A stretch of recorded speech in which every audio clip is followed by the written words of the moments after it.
Pleasant surprise actually, reading chat before I get the stream started.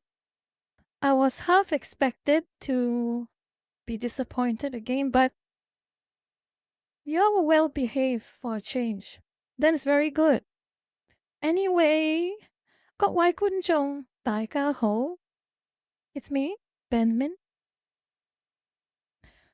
I actually get to use the hello greeting I was thinking of, instead of starting the stream immediately by scolding chat. So that's a nice bright spot for today.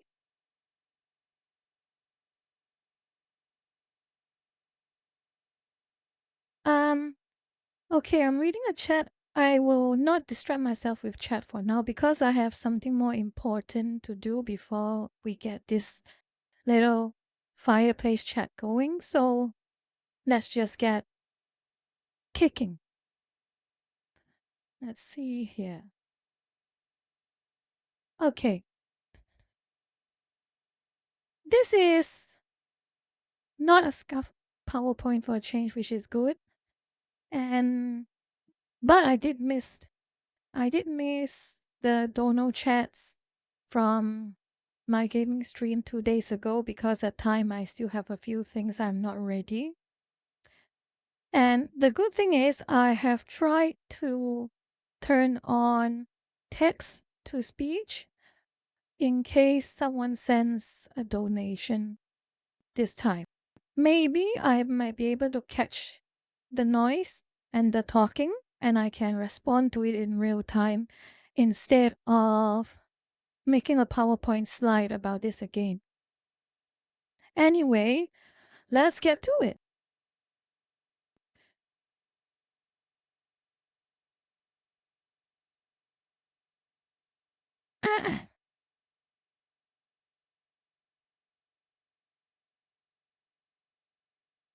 Oh, again. First dono chat and it happened again.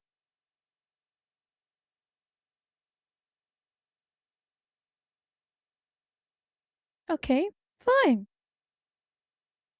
I appreciate the donation, the tipping, but still, I am not going to read that. I'm sorry. And before I move on, I just want to tell you how disappointed I am again. This is shameful behavior. Okay, next one. Let's have a look here from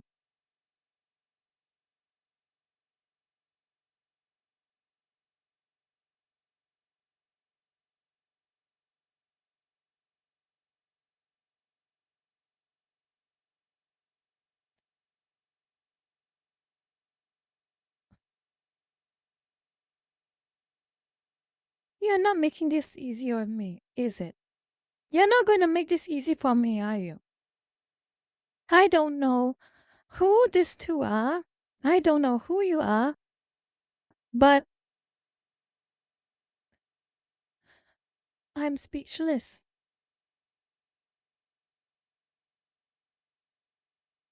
I'm speechless. Well, lurkers, you can see the message for yourself. You can read it for yourself. I am not going to be reading that out. I'm sorry. I just won't. Okay? Please behave. Okay. Now let's go on with the next message from. Oh, I made a typo there. Anonymous. No. Anonymous. Again, another donation from Anonymous. Wrote absolutely nothing, but that's fine.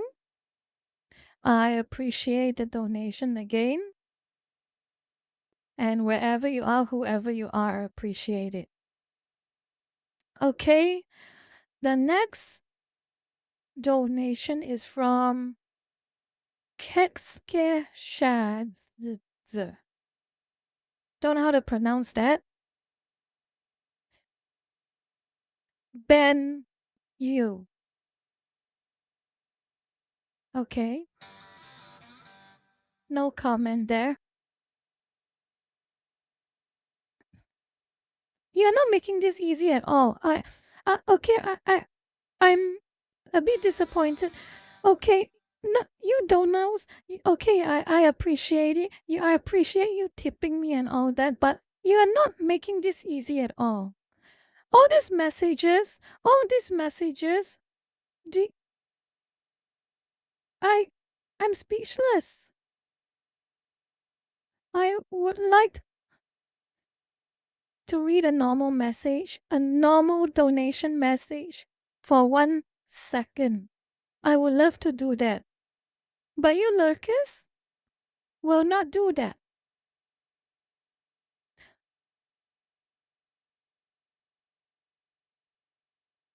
Oh, Small? Oh, Small, you dropped by. I'm glad you dropped by. Welcome. And please don't mind the chat. They are a bit odd, to say the least. Oh, Numbo. Numbo raided the chat. Welcome, Numbo, and 3 other people.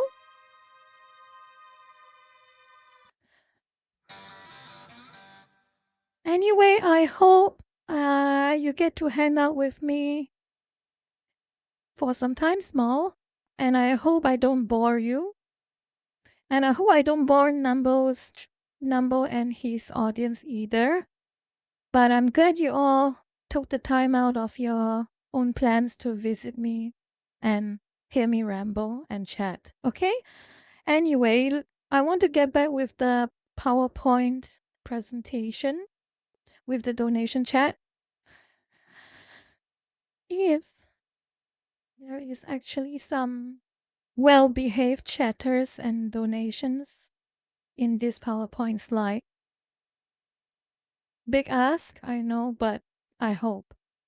Okay, next one. Sakana.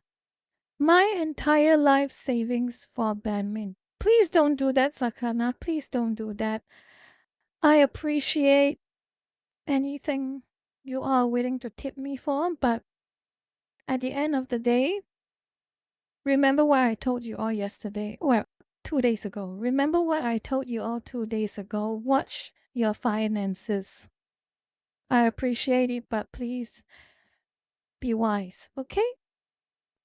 I would like to see all of you healthy, wealthy, able to afford the necessities and maybe the luxuries. But anyway, just want to tell you I appreciate the donation. Anyway, let's move on to the next list of messages.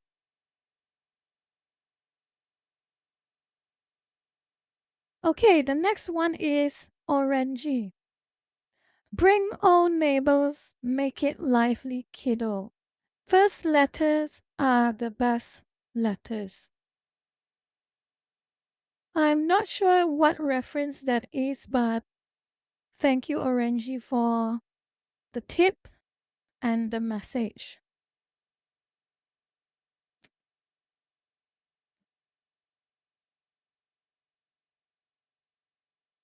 Rob de la Morte? Again, another name that looks familiar to me. Thank you very much for the tip. Everyone's having fun. Good job, Bad.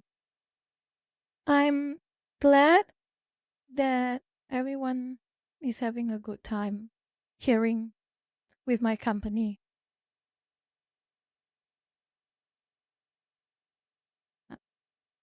What? What does it mean?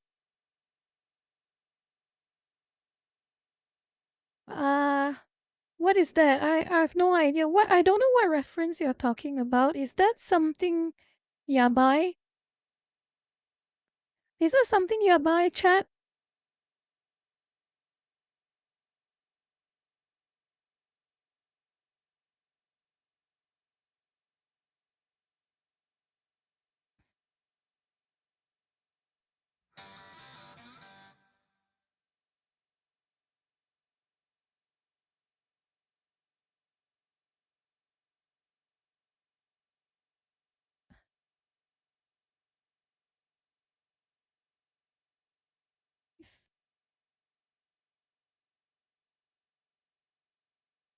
This is going to be a long night, isn't it? This is going to be a long night, isn't it? Fine. You got me. Fine. I'm not going to fall for this again. No, I won't. Okay, next message. RB Wolf. Cheers to good and sane takes, and also not streaming at like midnight from where I'm from. Also, a very monotone voice you have there. I like it. Picasso. Well, I appreciate the message, Wolf. And I'm glad that you managed to make it to my stream and are interested enough to join my stream. Appreciate the tip too. Okay, next message. Maxi, I hope you're here. And once again, thank you so much for the tip and also your positivity. I really do like and appreciate your positivity so much. And I hope we get a chance to do a collab in the near future. Until then, thank you for the tip. Congratulations. Wait, have I read this before? I think I've read this before, but anyway, I'll read it again. That's fine. Congratulations on your debut, Gula as a YouTuber. Yeah, I read that. I read it before. Okay. But anyway, Maxi, if you're here, I'm. Oh, I heard something. I heard I want something. to drink Banmin's ban milk glug glug glug glug glug Banmin's body sniff sniff sniff sniff sniff sniff sniff sniff. Banmin, why are you so erotic?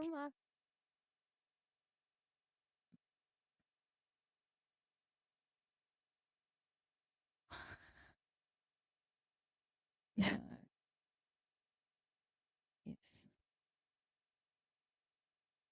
This is.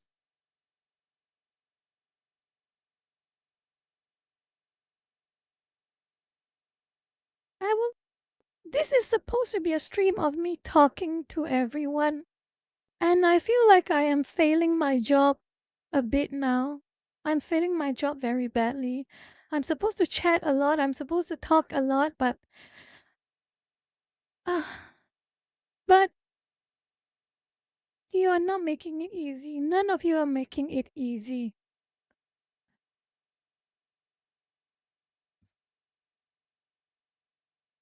That's fine. Anyway, let's just finish up this PowerPoint slide and we can get to having a relaxing time, I hope. It is from the last one is from someone who nicknamed him or herself after me. I am flattered. But you left no message.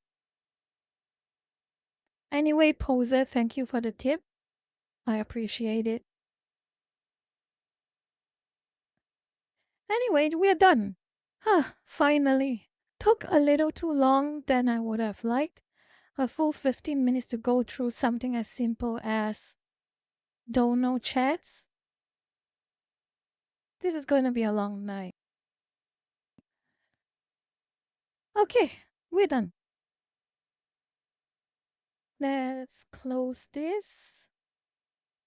Okay, before I actually get started to chatting, let's have a look at chat for a while.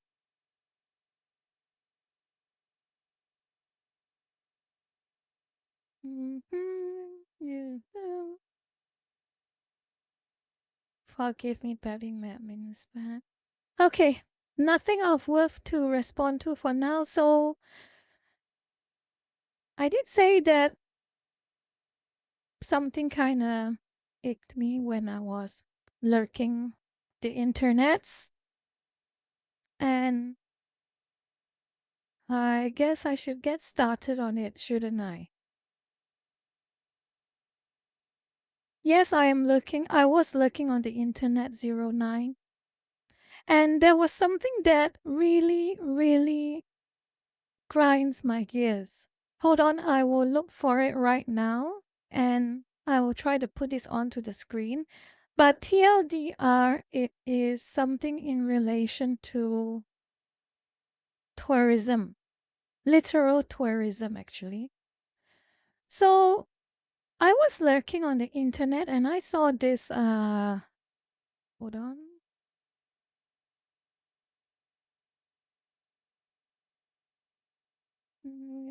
Where is it? There we go. Let's move it aside. No, in our space. So I'm certain some of you know of Sinsnap. She's a reasonably popular weeb content creator. She makes a lot of manga and anime reviews as far as I know. And she is Giguk's wife. But anyway, there is a bit of a kerfuffle, a bit of a story. She was in Japan for a holiday or some kind of event, not sure what. But the thing is, I think she had, as you can see from the post, she did not have a particularly positive experience in one of the establishments she went to. So the gist is, initially she was allowed into some establishment, probably a food and beverage establishment, under some misconception that there was a local to vouch for her. And the person she was accompanied with looked like a local, and the employees basically misunderstood that.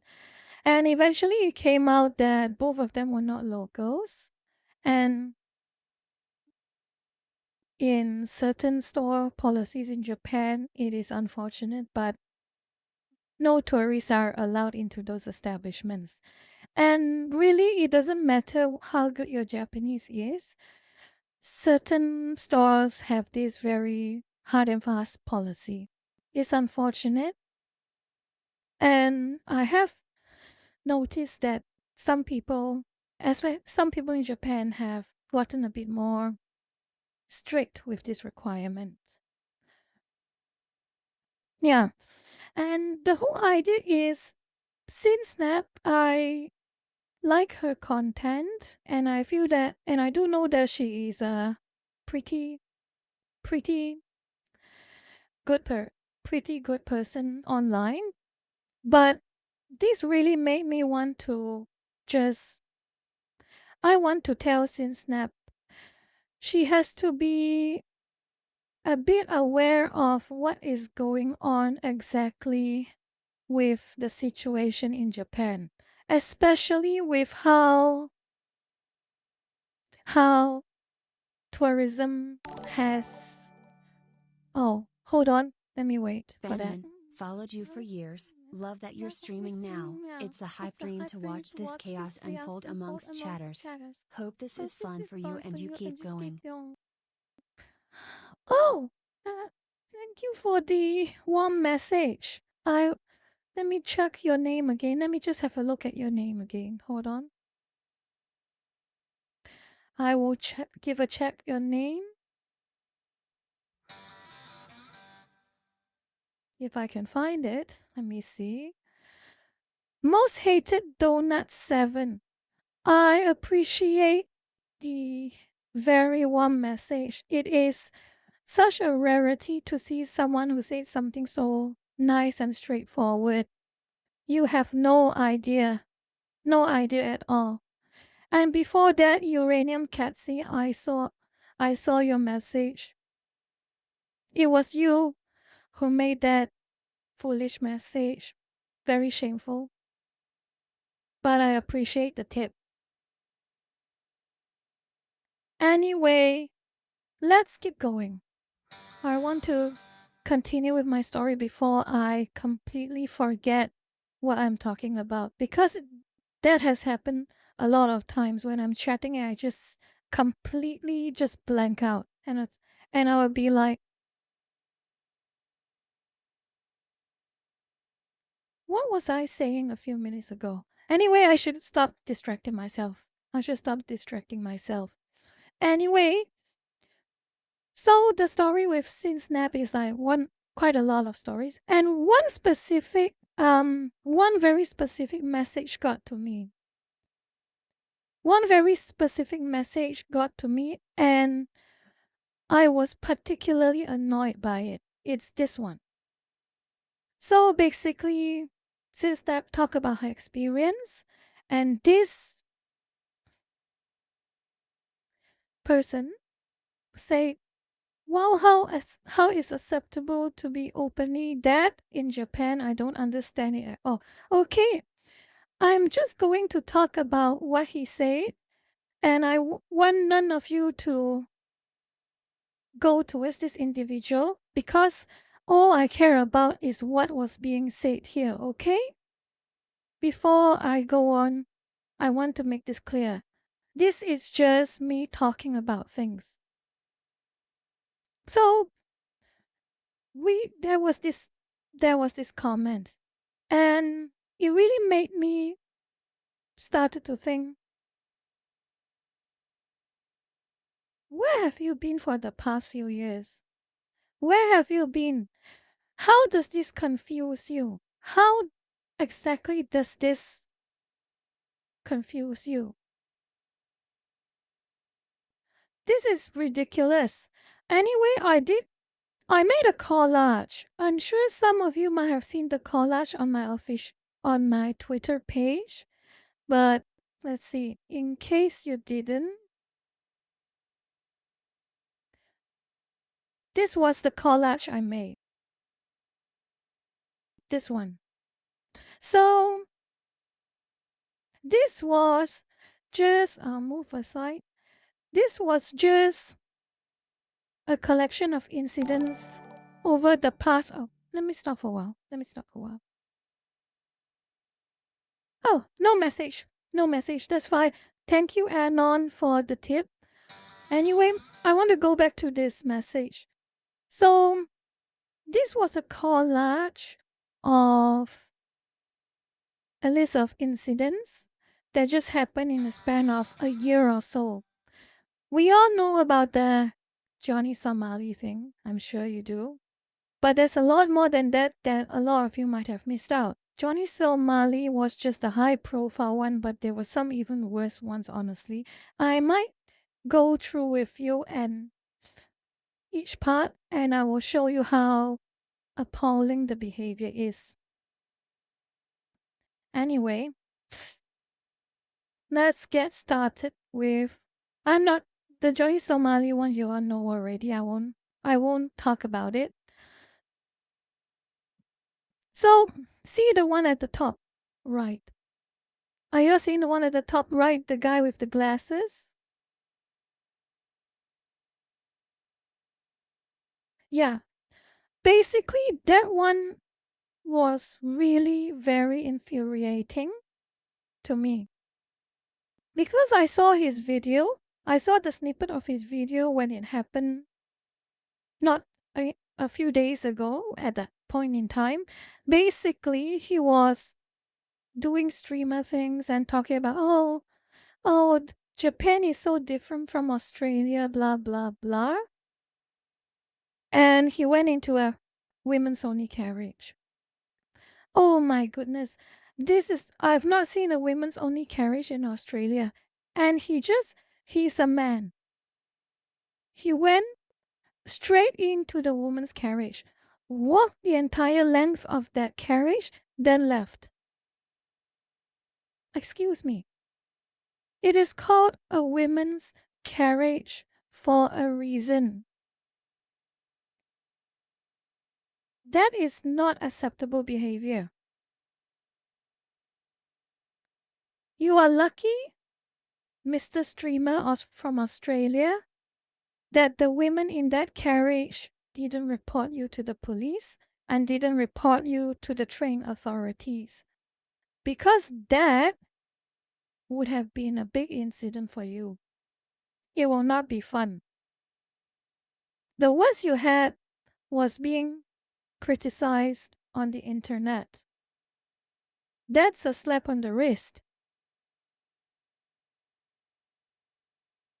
Now, you'll get that one.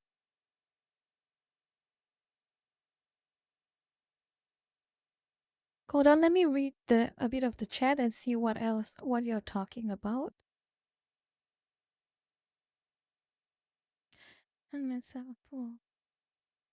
Okay, now let's keep going for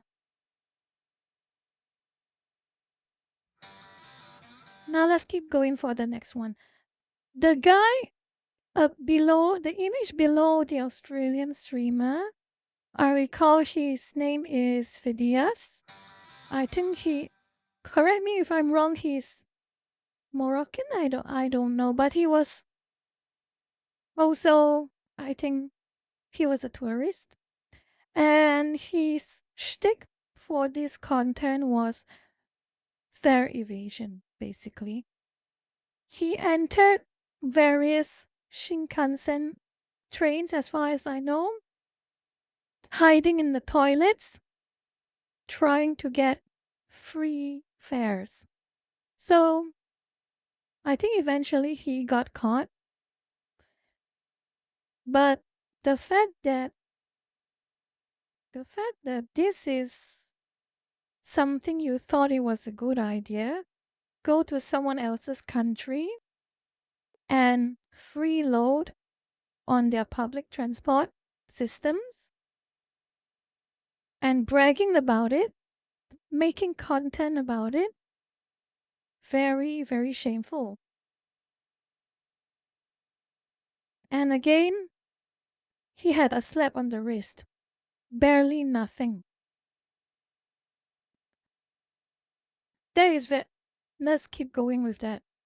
Let's keep going. The bottom one is just a small piece of news, but in August 15, some tourist climbs onto a family mart in Shibuya and being obnoxious and disrupting people's way of life until the police step in to escort him.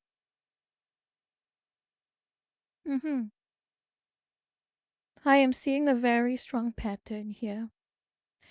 Oh yeah, and I want to get to one of the biggest ones, the greatest hits, if you will, of why Japan, not just Japan actually, I will show you later, it's not just Japan, but in this situation, Japan is the backdrop, but why many host countries with a strong tourism attraction are becoming less tolerant of tourist behavior, or basically even foreigner behavior.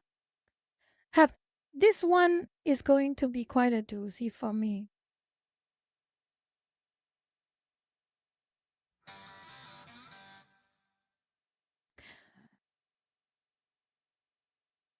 Look at the post on the top right now. The one about haircut. Can you see it?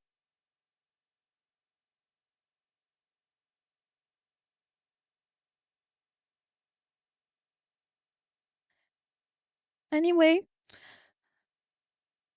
it's very simple actually.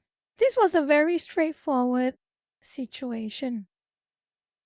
It's a very straightforward situation, the top right image. Some foreigner who doesn't know a lick of Japanese goes to a local hair salon. The hair salon leaves a message of, probably it took a lot of time for them to translate, but they say, oh, our employees are unable to speak English, and because of that, we are very sorry, but we won't be able to serve you in the best way possible. Because not understanding your instructions will be very detrimental to your satisfaction as a possible customer. Very straightforward, right? Very straightforward, reasonable request. And you saw the reply from him by this account below him, Daniel, the name Daniel.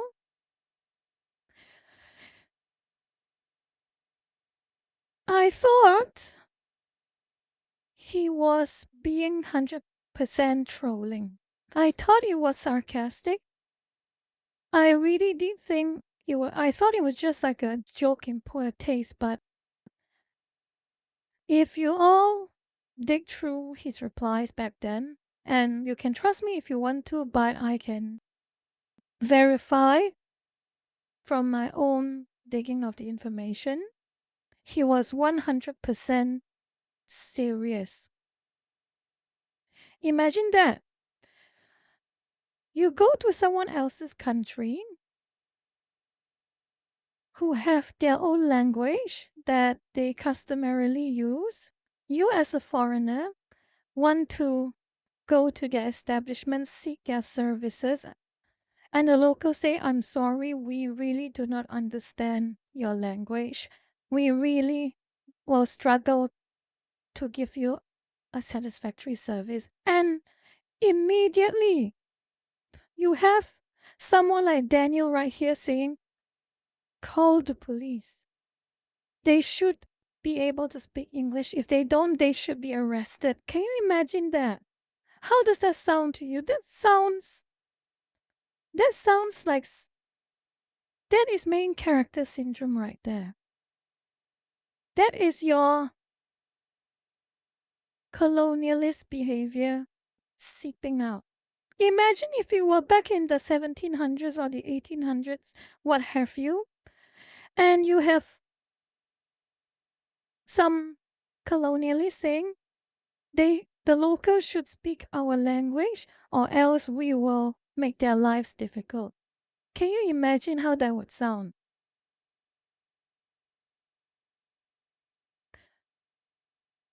Yeah, that was very appalling. And do you know what the irony is? There is a punchline to it all. This Daniel guy, he's a localizer. He localizes Japanese anime and video games.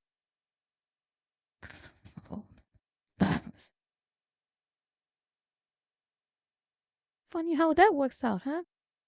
Sometimes you can see their job, but you can almost infer their attitudes towards certain things. Let's keep going then. And the one at the center by Masa, I think is very self-explanatory. Another tourist seen doing things they should not be doing. And this is a Tory gate, by the way. Imagine, let's say if this foreigner or this tourist goes to, let me think, the equivalent of, let's say in China, you go to one of those shrines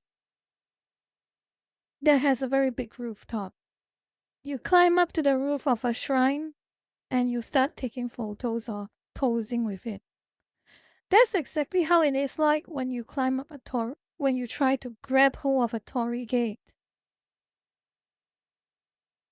Or even better, let's say you go to a cemetery. You start playing around with the tombstones. Same energy, in my opinion. It was very, very disrespectful behavior. But it's self-explanatory. I don't need to say anything else. But the one at the bottom left, it was just a simple, not as bad, fortunately it was not as bad. It was basically, I think he's a streamer or some influencer. I have no idea who he is. The bottom left, he came out of the airport in Japan, started blocking traffic. Blocking traffic, dancing like an idiot. But it's simple compared to other things. And the one at the top left, I believe I have a video of that. You can have a look. Now, I have a video linked up. Hold on.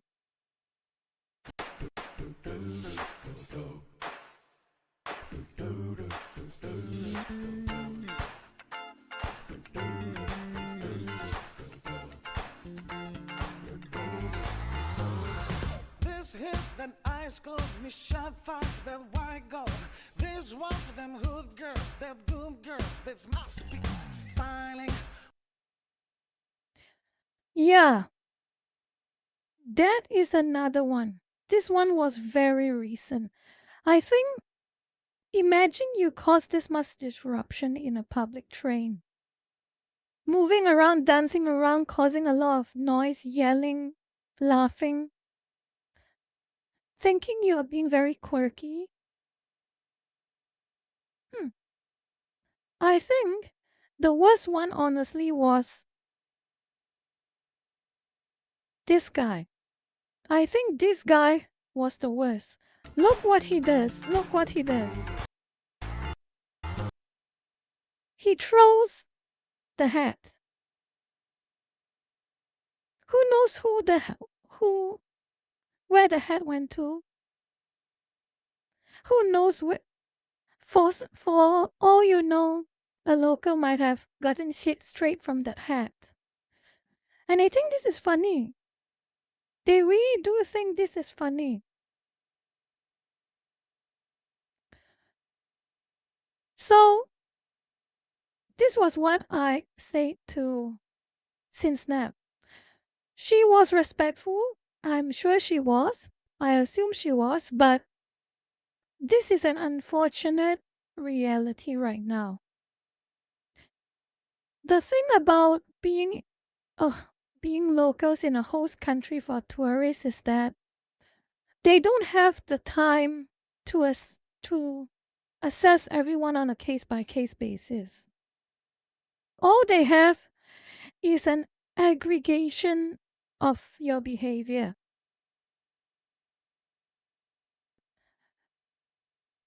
And so, like I said, it's unfortunate that you as a behaved guest are being lumped in with legions of very bad behavior people, but it's unavoidable. Either tourists as a whole start improving their behavior and being more respectful when in the host country, or unfortunately, it's just going to get worse. Right now, in this case, Japan is just basically they're more on guard of tourists. And it's a shame. It doesn't have to be like this. All people have to do is know how to behave. Basically saying, 識做人，你應該入人哋嘅國家，你應該識做人。You should know how to be human. You should know how to be a normal person when you are in a host country. And I got one more thing. In case there's anyone on the chat trying to say, oh, it's just Japan. It is just Japan. It's not just Japan. Not this one. This one as well. This one. Watch this one for a moment. I don't care what it is. I wanna fucking gut your ass alive, motherfucker. Fuck you. Hey. Yo,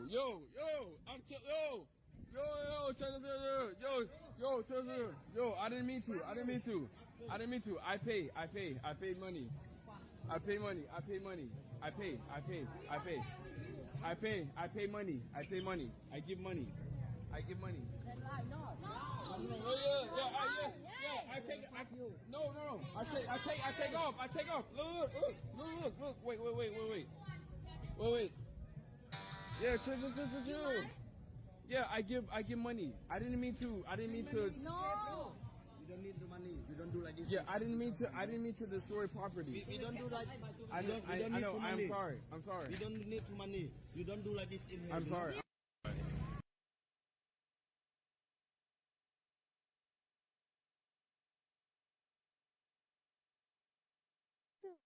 You saw that, right? Unfortunately, that guy, I think was Johnny Somali's little friend, does the same thing as him, causes disruption the same as him. And did you notice that? When the locals were not having his behavior, the first thing he said, I will pay money. I am American. I will pay money.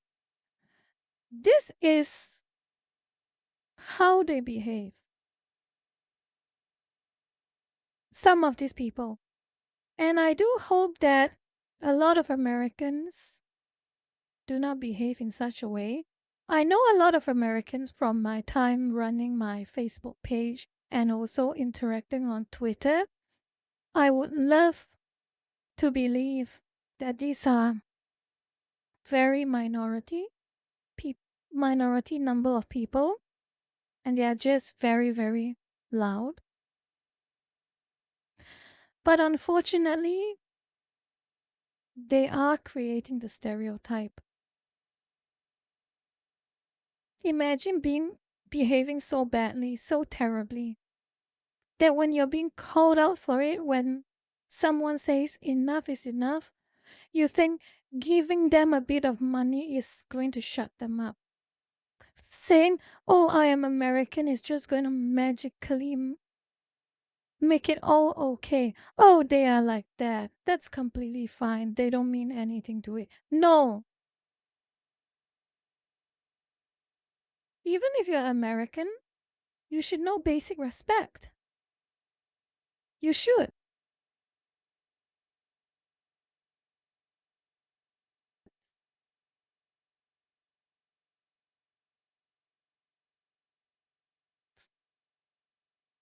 This is why I have seen a lot of. This is a bit of personal experience, but I go to a few stores. People don't seem to have a very high regard of Americans where I am. It's unfortunate. And the thing is, I can't really blame them.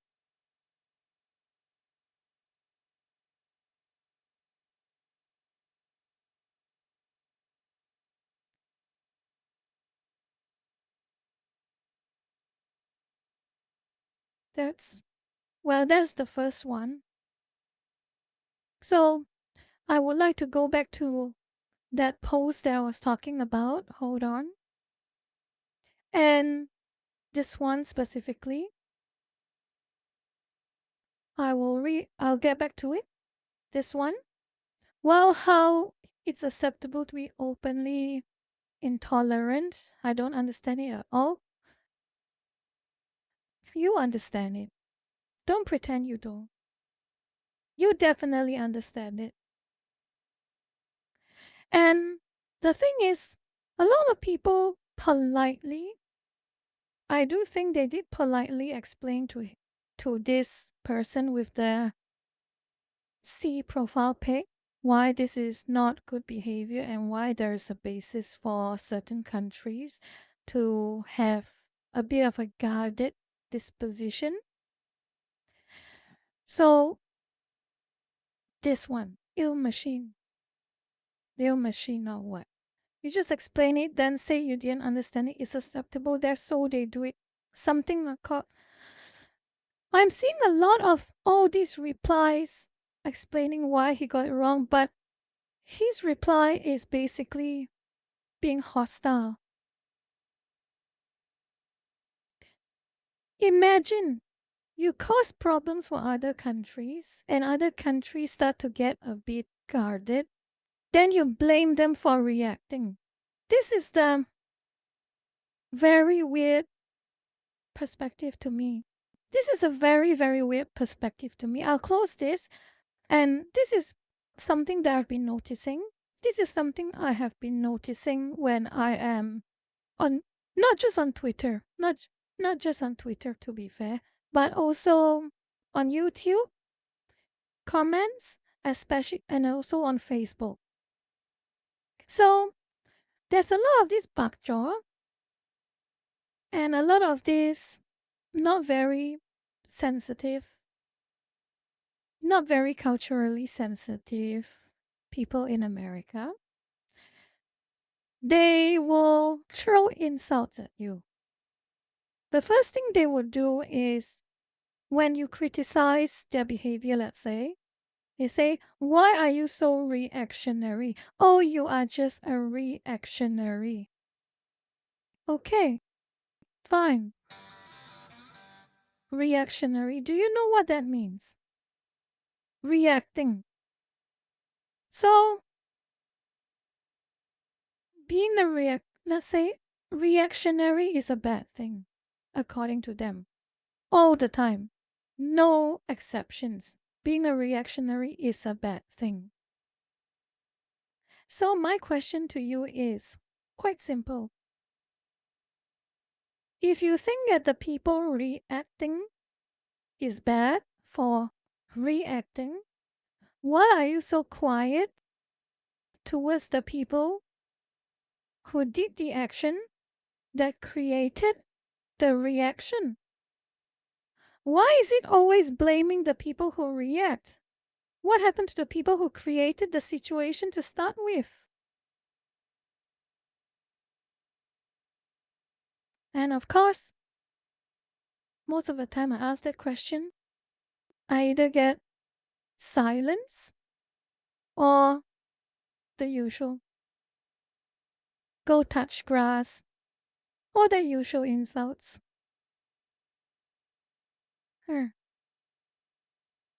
As usual, isn't it?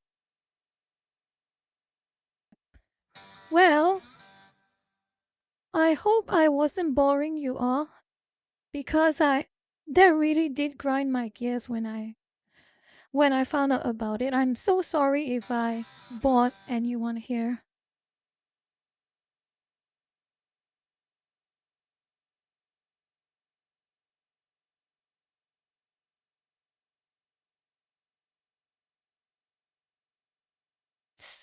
Anyway, before I move on to the next area I want to ramble about or talk about, you got anything to ask?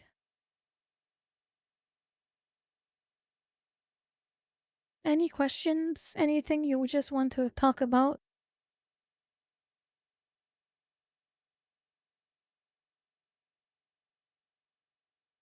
Barlow Satpar. Oh no. Oh no, no. Oh no. I am afraid of horror games. I can't take horror games. I can watch people play horror games, but I really cannot play them myself. The moment I start, I just shiver. I am so afraid of horror games. Don't make me play that, please.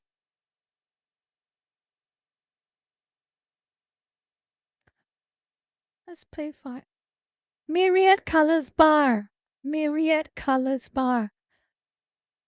I am talking to you. Myriad Colors Bar. No turn-based. No turn-based games. That is all. Okay.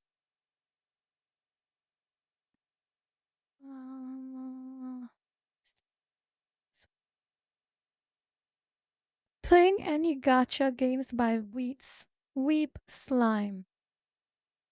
I'm playing a few gacha games, to be fair. Oh yeah, speaking of gacha games, have you all seen that new trailer for Zenless Zone Zero with that new character and that brain rot music?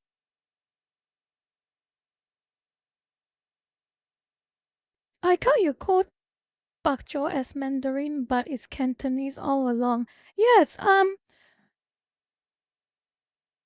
the thing is, I am a lot better at Cantonese than I am at Mandarin, as you might have known by now.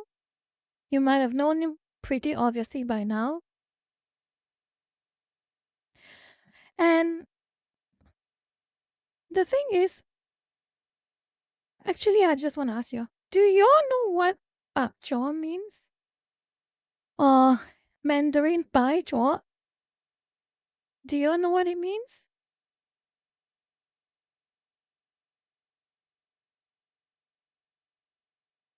Okay, I suppose I should just clarify it once and for all, so that whenever you see me use that word, you will know exactly what I'm talking about, okay? Yes, when you translate the word bai jaw or bak jaw, it means white left. And it was originally, to be fair to mainland China, the netizens in mainland originally coined the term. It was meant to denote a certain type of individual who tend to be leftist. Well, the American version of what a leftist is, they will talk about how good of a people they are, how they stand for certain issues, how they fight against racism, they fight against intolerance, they want to be inclusive and all that jazz.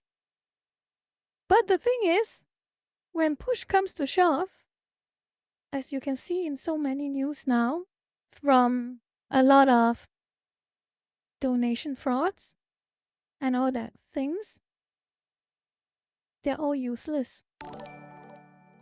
Oh, let me stop for a while. Cheap attempt at a question answer, but here I am. Will you play Dragon Ball Sparking Zero?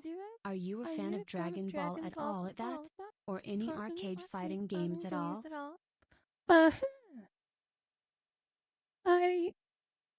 Well, when I was young, I did read the original Dragon Ball, as in the original Dragon Ball. And of course, I did watch a lot of Dragon Ball Z. But there is the extent of my interest in Dragon Ball. I never really got into it. I'm not sure why. But answering your question, not likely. Because my interest in fighting games is a bit...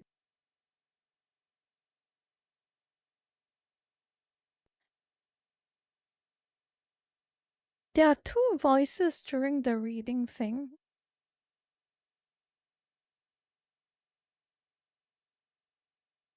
Oh, that is so weird.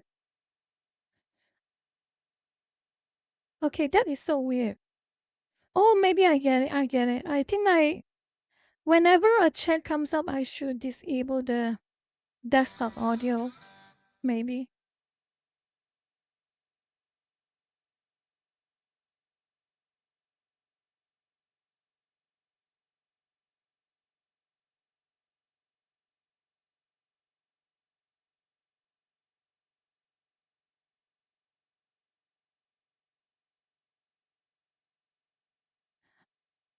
Region in red. Banmin, what's the difference between foreigners versus when Filthy Frank did it? Interesting question, actually. As far as I know, Papa Franco, he is a local.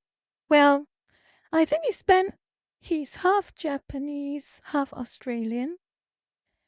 I think he spent a lot of his years in Japan. So in a way, I suppose he is not really... He's not really a foreigner. And I think I wouldn't presume, I will not assume what he did, but using the understanding that he is not a foreigner, he's been in Japan for quite a large chunk of his life. He even has a Kansai dialect, as far as I remember. I think it's a Kansai dialect. Osaka. I think he was somewhere from Osaka. And to be honest, he probably knows how to maneuver his way to get like special permission to act the way he does in Japan. There is always a time and a place that people can have fun. I suppose if you make like the right permissions and all that, it would be fine. So I think that's my answer to Papa Franco being different. I think when he went back to Japan to film his extra Filthy Frank videos, he probably may ask for the right amount of permissions. That's my guess. But either way, he has long stopped doing that, as you might know.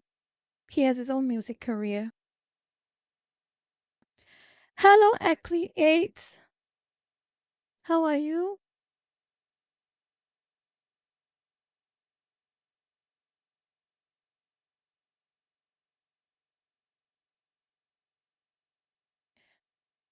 Actually, after hearing how...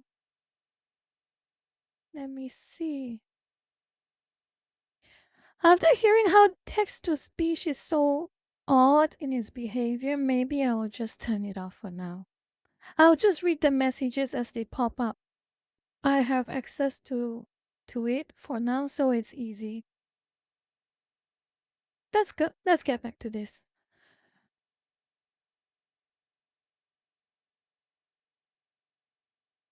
Myriad colors bar. Yeah, I think to be fair, we all miss Papa Franco. I miss his content, his very unique style of content. But I do think that he chose a really good time to shift his career.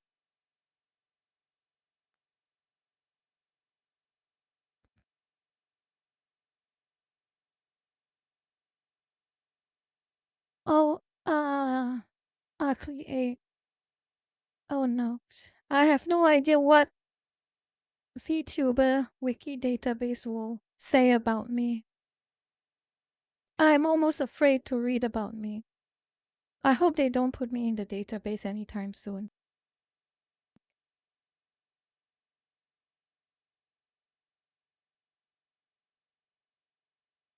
Yeah, grunkle but busy, I think. Yes. Basically, Joji gave a few reasons why he completely stopped Filthy Frank. The first part is his official statement was that it is extremely hard to keep up. It's extremely hard to keep up with Papa Franco's content because he puts such a heavy toll on his body. And watching his shows, watching his videos, you would know exactly why.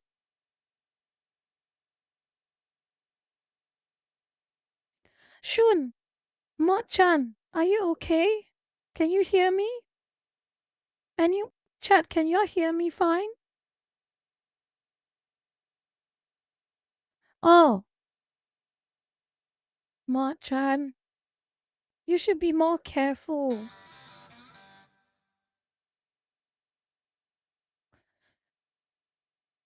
Yes, Telly. That is the official statement. I don't doubt that for a moment because Joji's Filthy Frank work was very physically taxing. He probably caused a lot of problems for him till now. And also, I suppose the unofficial reasoning is perhaps he's aware that YouTube is declining.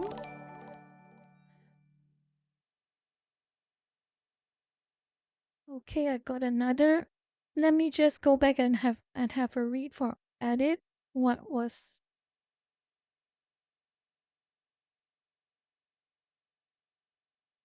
text to Hestos from Most Hated Donut 7. Text to speech works whenever donations are made. You're commenting every time a donation is made while the text to speech is reading it out. Okay. Okay, that's fine. Yeah, text to speech is a bit fumbly with me. That's fine. I'll just leave it on. I'll just turn it off. I'll just read about every new tip when I see them. Is that fine with you all?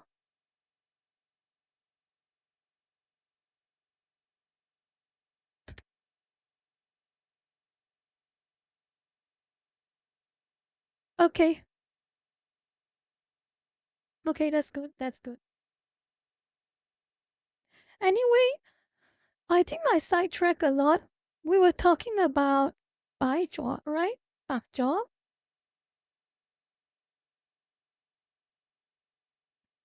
Is that right, chat?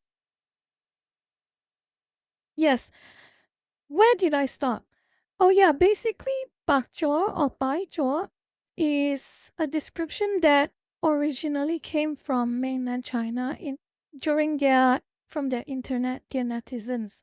Basically, they see Americans, mainly Americans, I'd say, the way they behave, their whole fake virtues, trying to act like they are very progressive, very moral, very stunning and brave. But beneath all that poorly made facade are two-faced people. They only care about their ego. They only do the things that they claim to do for clout.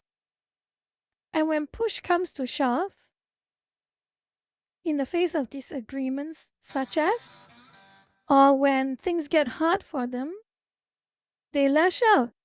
They lash out in anger. And they subtly act the way that they claim they will never act. They behave in a way that is even worse than the enemies they created to describe their opponents. So basically, what I'm saying is, bai chua or bak chua is less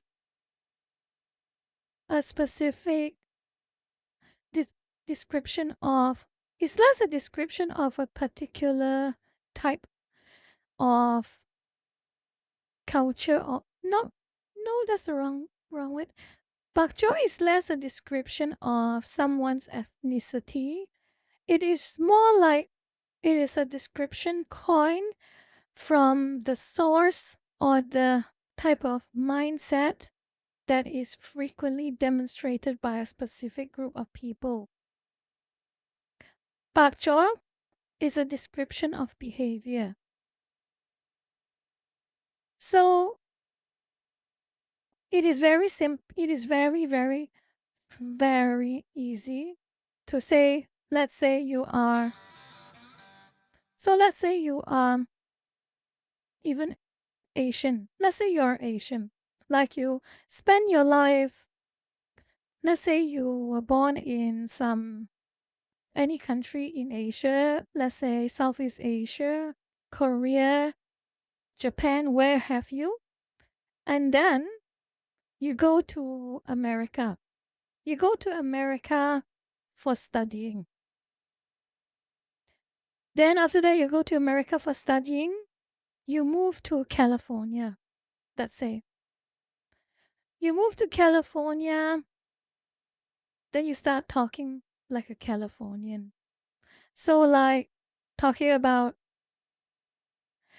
I'll make a very stylized example. Let's say talking about veganism, talking about microaggressions, talking about all that usual things you hear Californians talk about.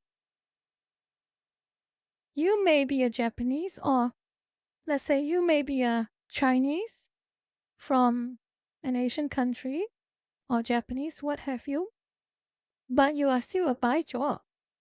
You are still a bak chua because you act like one. A bak chua is not a race-related label. It's a misnomer. It is a description of a specific line of behavior.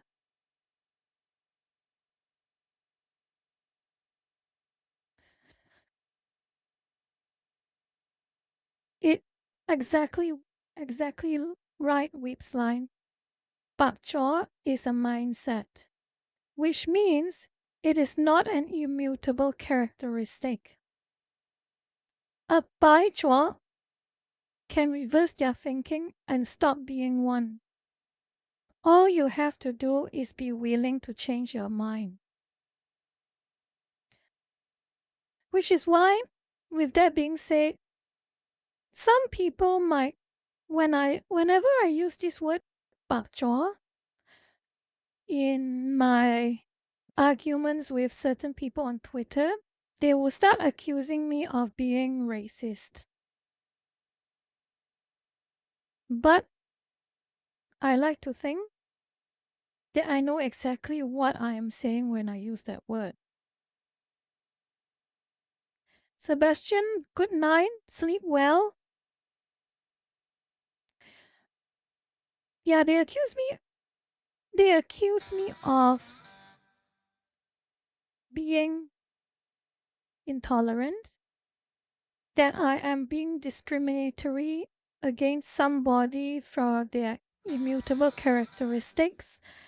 But if they know exactly the meaning of the word and what it actually means, they would know I am making judgments and opinions based on the content of character. I see this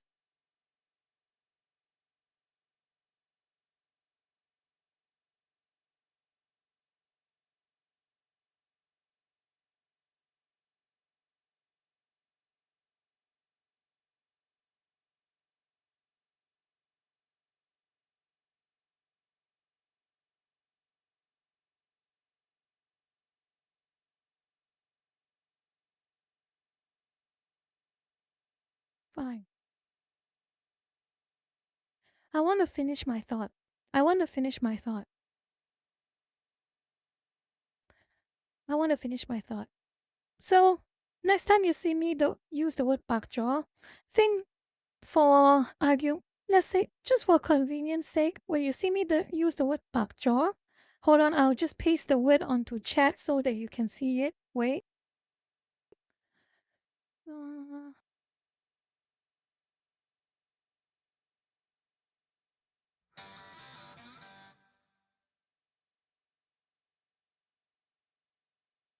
Let's see if my Twitch is open. Ah, damn it, my Twitch is not open. That's fine. Well, you can see me. You will see me use the word very soon, I'm sure. But basically, it's a for convenience sake, think of the word pak jaw like how people use the word SJW. Like the old 2015 days. Yeah. Oh my god, that's funny. That's funny. Hold on. I think I have something funny to show you. Oh, hold on. Just hold on, please. I'm going to drink something and I am going to show you something funny. I find it absolutely hilarious, especially given how often I explain the meaning of a specific word. Hold on.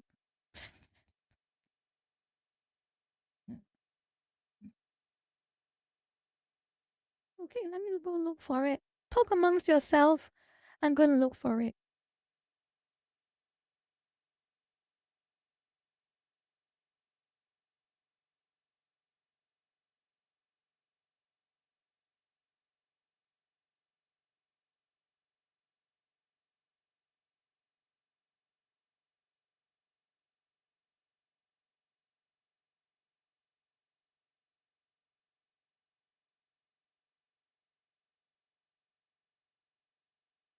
Found it. Voila. Hold on. I'll move to a bit to the right.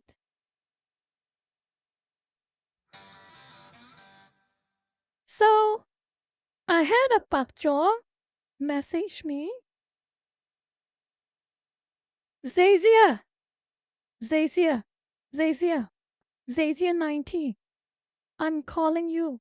Zazia.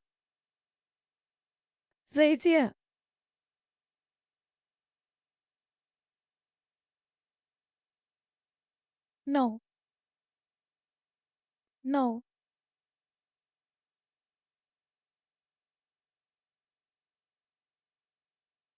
Behave? Are you going to behave? Are you going to behave? Are you going to behave?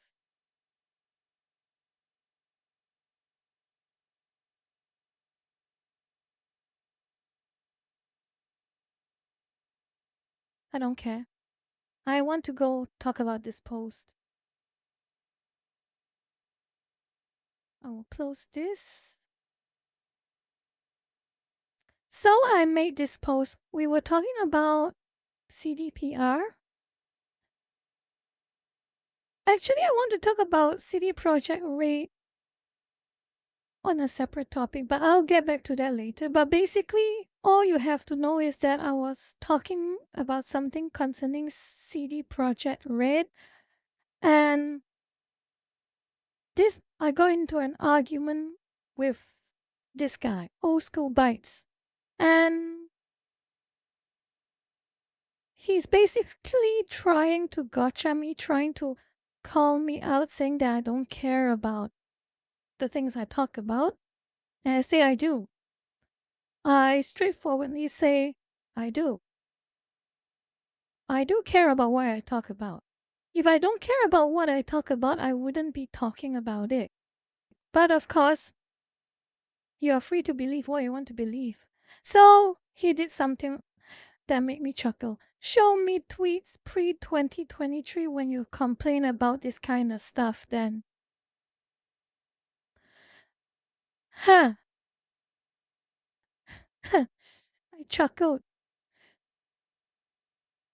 I knew exactly he was not from Facebook. He didn't know. He really didn't know.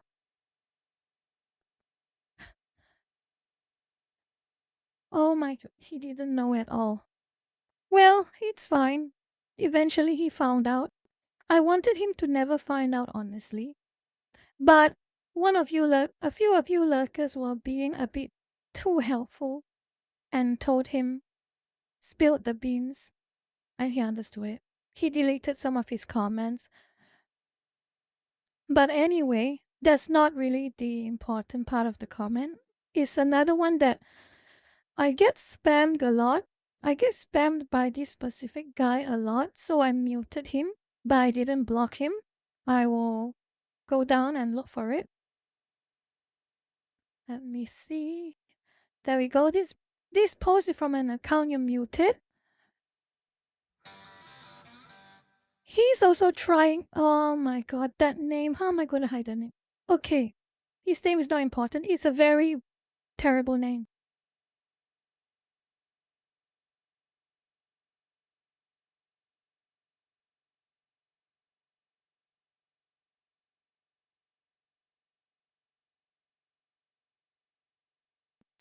He assumed I was using Japanese.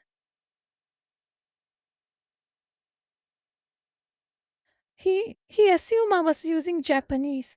I have said so many times that baijiu or bakjiu is a Chinese word. I have spelled it out to so many lurkers and non-lurkers alike, and they still are trying to gotcha me, saying that I am posing as a Japanese, and I got Chinese and Japanese mixed up. So, no duh. Bakjiu is a Chinese term. Your point? Is that an own? I was the one who told you that. I was the one who told you that. I never once said that bakjiu was a Japanese term. Project Apoth? Sir, will best play through when? Huh? Okay. Thank you very much for such a generous tip. I don't know what to say. It's such a generous tip. I'm a bit speechless.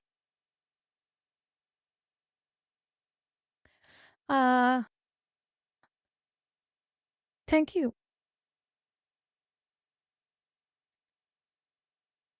Also, best immortal death Steam. I'll have a look at it maybe later.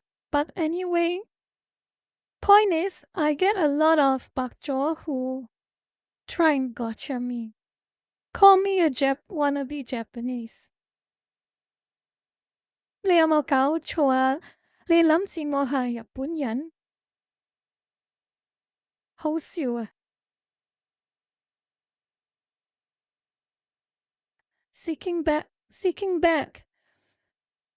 你會諗到我係日本人咩？其實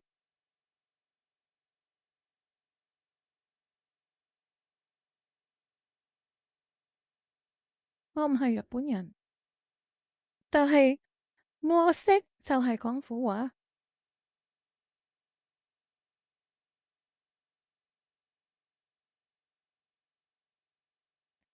I am not Japanese. But do you know, I have a meme. I actually have a meme I want to share with you all if I can find it. I just want, there's so many things I want to show you all actually, if I can find it.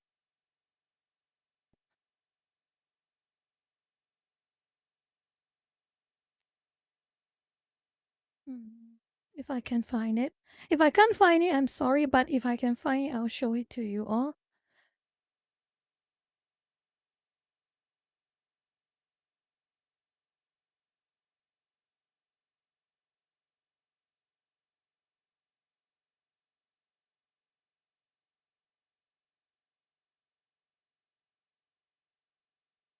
Oh, come on, come on, come on. If I can find it. Where is it? There we go. I found it. And voila. This was a meme I made last year. I'll move a bit more. This was a meme I made last year. And it perfectly sums up my interaction history with tweeters. Basically, if y'all can't read it because it's a bit cropped out, but it's basically saying that when you're in real life, when you go, let's say you are a Japanese or a Korean, you visit America, and the Americans will, from experience, they will assume you are Chinese.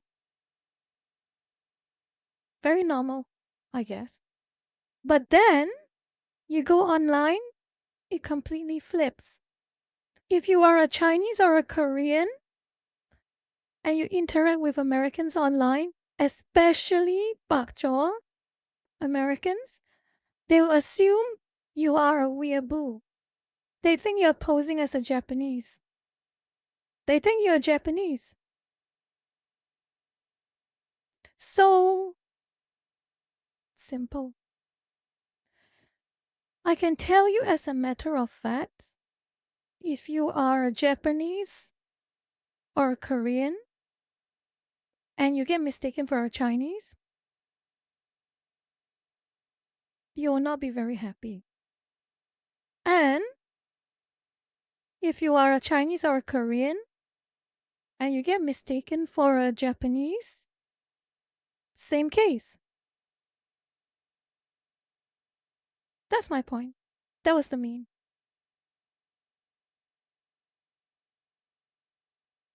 Low res? Low res as in the Facebook group? Is it? Low res as in the Facebook group?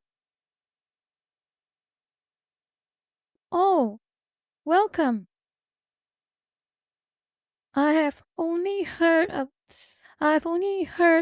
the most legendary things about low res. A myth amongst the Facebook netizens. A legend. Is that right? Low res is a legend amongst Facebook.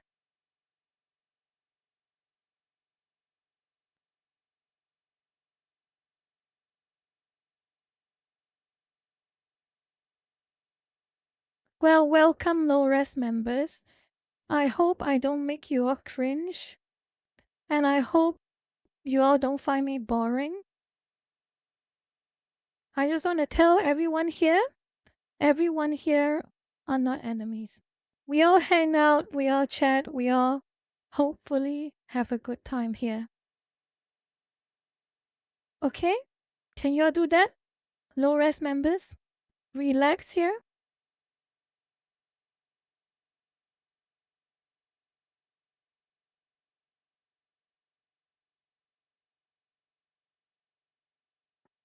Okay, good. Thank you. Thank you for being nice. Anyway, what was I talking about? I lost my train of thought. What was I talking about? What was I talking about? Oh, Chinese and Korean, yeah. I finished that up. That was funny, isn't it? It's funny how things work most of the time. Okay, let me see what else I have on my plate. Oh, yeah. Yeah. I have a lot of things to talk about, but I doubt we'll have enough time to talk about all of them, but let's try to go through them. Have any of you watched the Tomb Raider movie? I mean, the Tomb Raider Netflix show? Have you heard about it?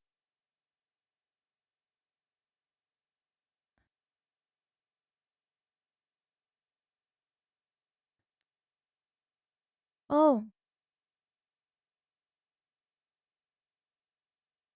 the so-called anime. That is right, Mo-chan. The so-called anime.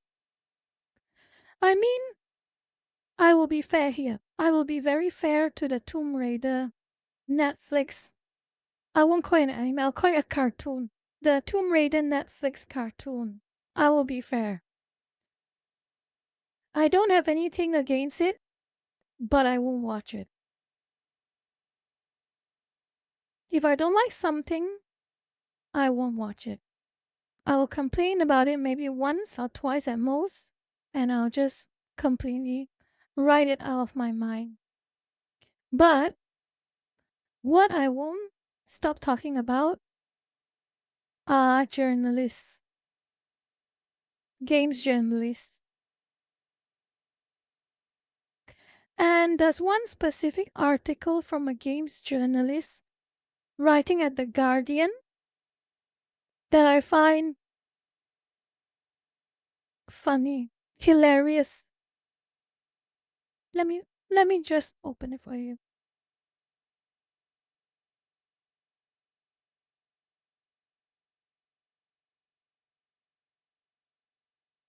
This one from The Guardian. So, for those who don't bother to read the article yourself, basically it's saying that the Tomb Raider Netflix cartoon is fixing, quote unquote, fixing everything that was wrong about the Tomb Raider video games. And they're trying to say that this cartoon version of Lara Croft is a feminist symbol. So they say that it is a big improvement for feminism, and it, quote unquote, does not care about the male gaze. I'm going to tell you about some weird things that this Guardian article, this journal, is going to talk about. Okay? It's ironic. It's very ironic.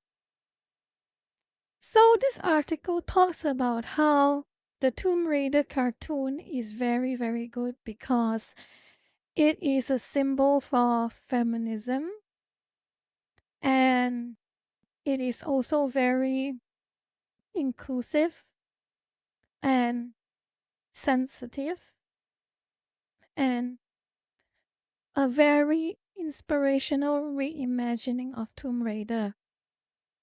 But there's one problem.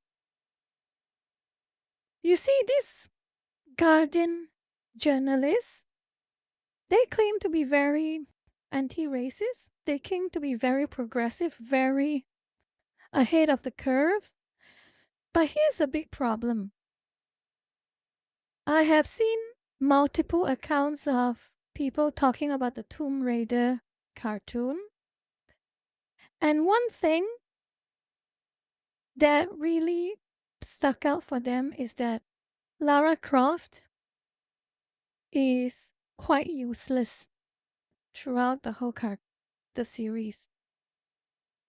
And I mean literally useless. Because Lara Croft in this cartoon spends most of her time crying on screen. She spends most of her time crying on screen than she does fighting, raiding tombs, or even talking.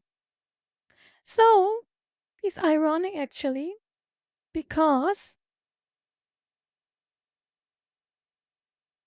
this is supposed to be a big feminist movie, a big feminist show, that it's supposed to empower women.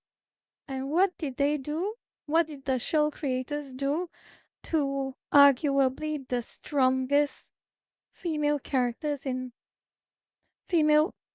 arguably the strongest character in the whole show? Made her cry a lot, made her needing to be saved a lot.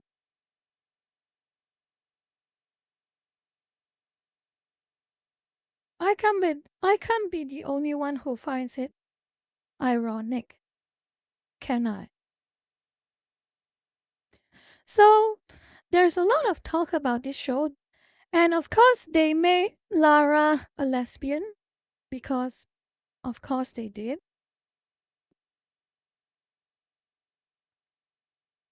Yes, they made Lara a lesbian.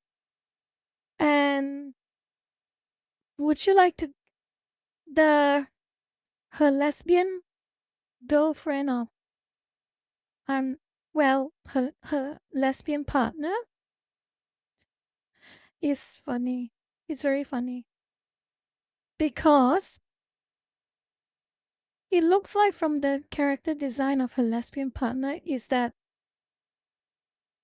the character looks exactly like the director of the Netflix show. So, self-insert.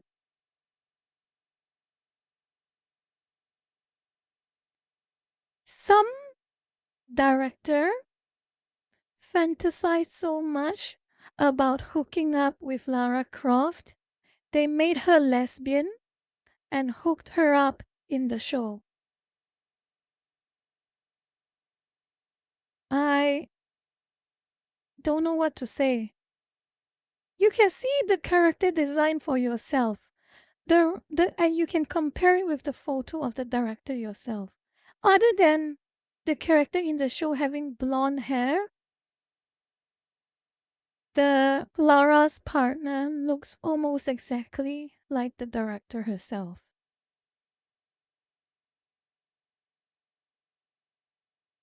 Don't quote me on that. You can see it for yourself. But I'm pretty sure that's the reasoning for that. And it's funny.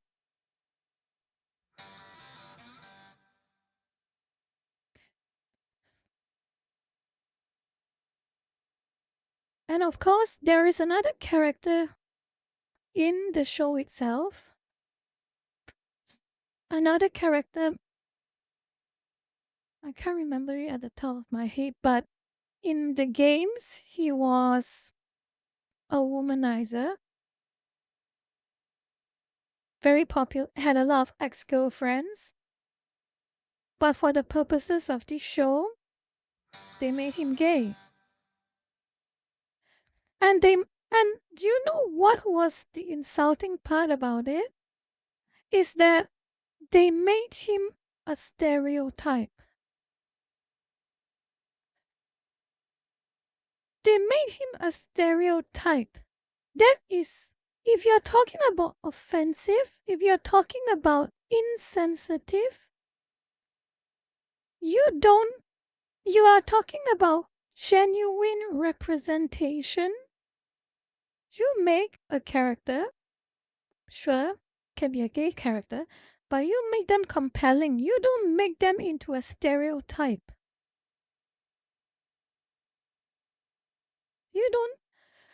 You are doing the things that you accuse the right wing of doing.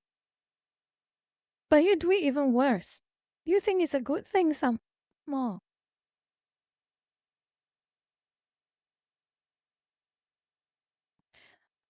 And I will segue to a banger of an article that cropped up last year.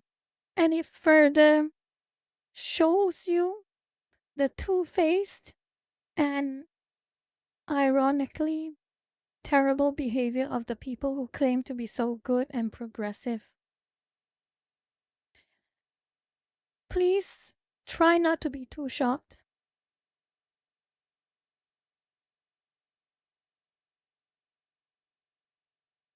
Please read the headline. Just read the headline.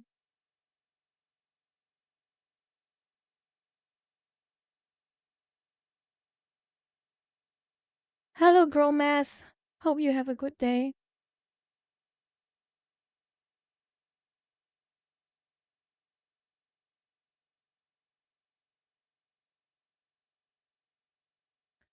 Oh, Barlow. Barlow is a lot worse than that. I can assure you it's a lot worse than that. I read the article myself. You can look for it yourself, but this BBC exec who claims to be very progressive, very anti-racist, this BBC exec, he is saying that Idris Elba is not a good actor or not a good fit for his roles because he is not stereotypical enough. Can you imagine that? Imagine how that sounds. You are not a good fit for a character of your ethnicity or race because you are not enough of a stereotype. This sounds like something from a 1930s cartoon. And you know what else he says? He says you don't have enough friends of that specific ethnicity. You do not eat enough of the food of that ethnic culture, and you do not live like that. So basically, they are criticizing Idris Elba for being himself, for being himself without any labels attached to him, just being a person.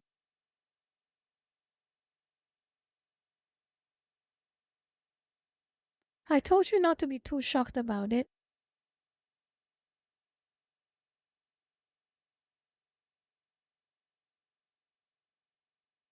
I told you not to be too shocked about it. But I can't really. Who am I to say? Because the first time I read it, this was my reaction.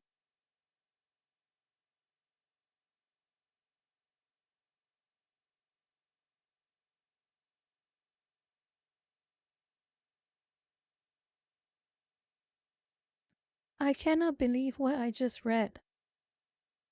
I really could not believe what I read.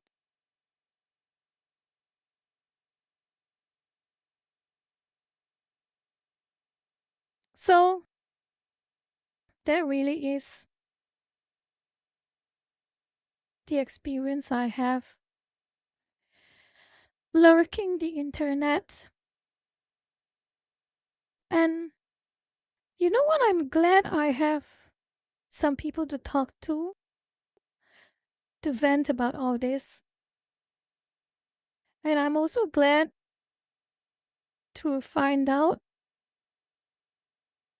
that there is a lot of people who hold the same general foundational opinions as I do. It is very heartening. But really, that was a very shameful thing to say by the BBC exec. I am very shocked by how some people just let their mask slip so easily.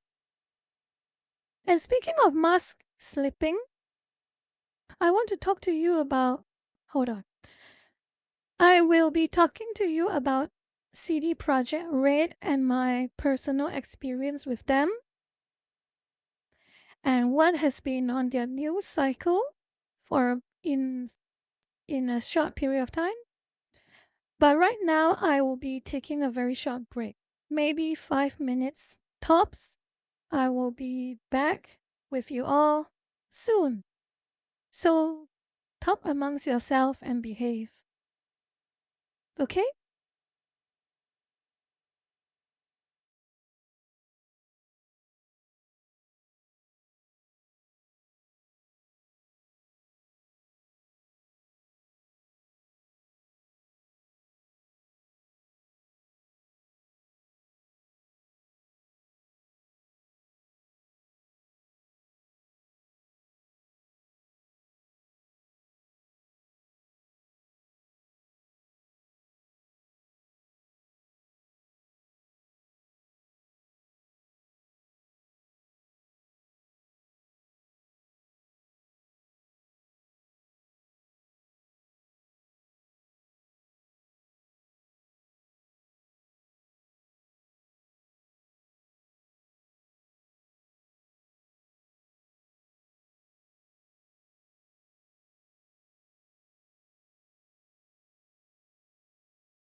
Okay, I'm back.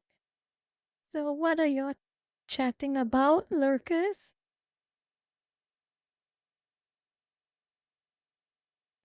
Let's see what you're talking about. Let me have a look.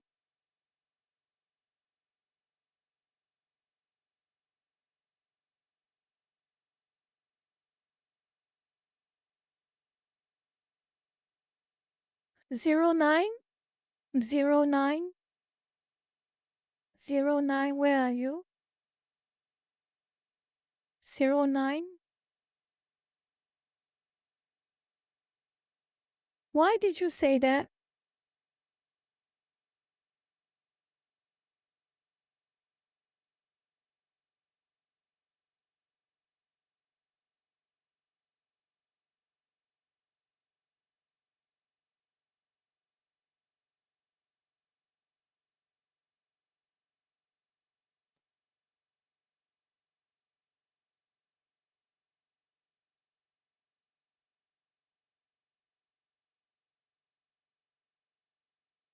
Yeah, you should be sorry, 09. You should be sorry.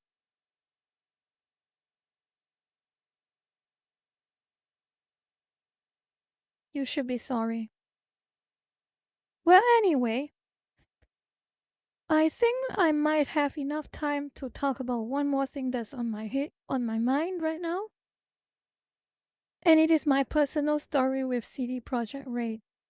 But I would just start off with the official CD Projekt Red story.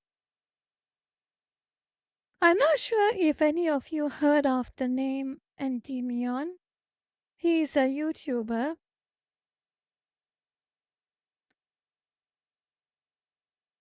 He's a YouTuber basically who talks about a whole lot of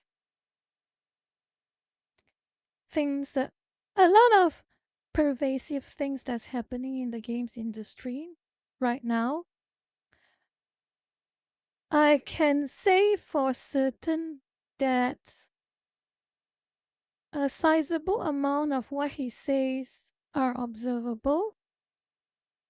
I would not presume that he's 100% right about everything because you can't be right about everything, but from what I have seen, I can trace, I can track down. And one of the things that I have seen was the story about CD Projekt Red.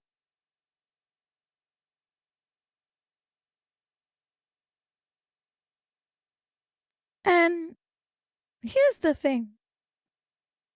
I was also a fan of Game Ranks. I'm sure you all heard of Game Ranks, right? The Jake Baldino and Falcon's little project. Yes, you've heard of Game Ranks, that's good. Yes, the before you buy guy. Well, I should get started with the context actually.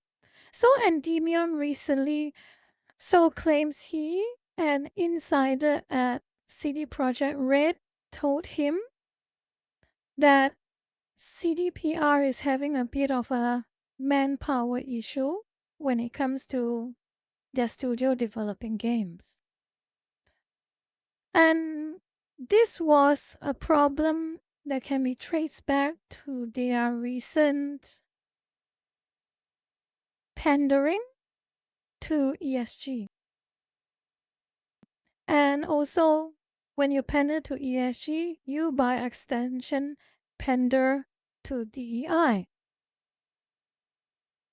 So things like, say, specific quotas, discriminatory quotas in hiring practices, specific discriminatory quotas in project allocation,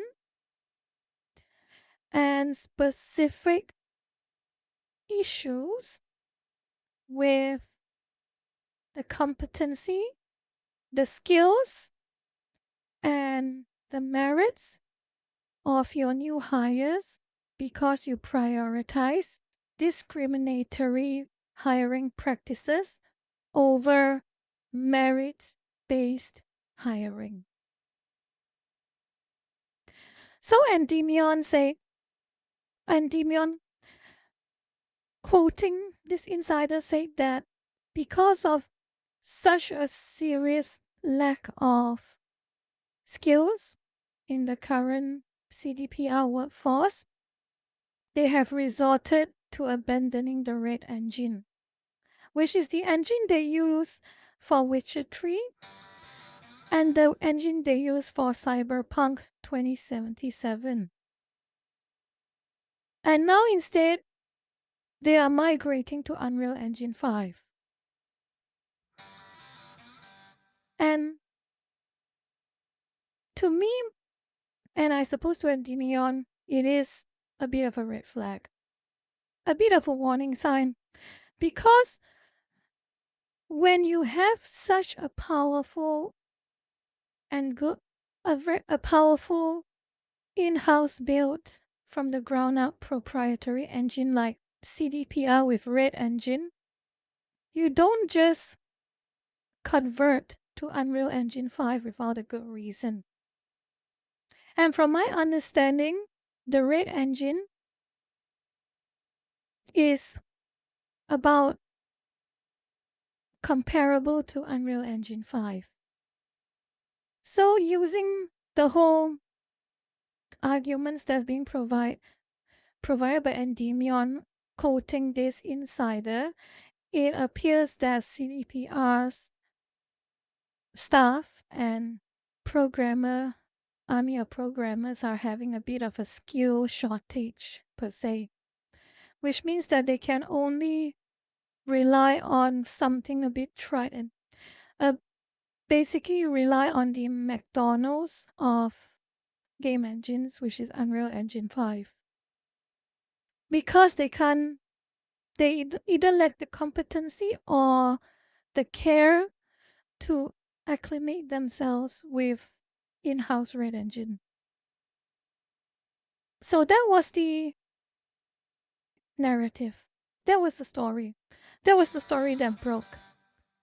And so, as you all might have known, the CEO of CDPR initially tried to rebuke everything that Endymion had reported, saying that, oh, there is no way we hire based on discriminatory practices. You are lying. There is no way. And of course, a lot of game journals bought the lie.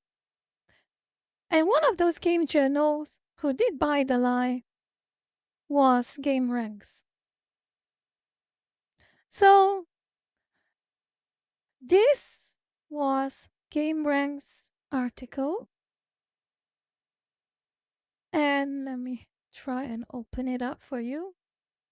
This was GameRanks' article, basically calling Endymion a liar. And that this whole situation with CD Projekt Red was just a conspiracy theory. This is a 3 days old it's a 4 days old article at this point. And in a matter of hours after all this, after the CEO's outburst on Endymion's reporting, Endymion quite quickly and efficiently rebuked the CEO's opinions. So they showed a lot of things. I'll show it to you as well. So firstly, we have this. This was a demonstration that CDPR was caught at least having a scholarship program that seemingly excluded men.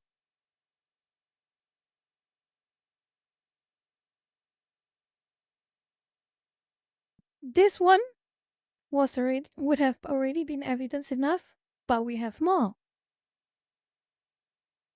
We have another one, have the CEO talking about things that are big red flags. quota-based hiring practices, quota-based promotion practices, and lastly, the word that personally to me is a big red flag, bigger than the other two, equitable.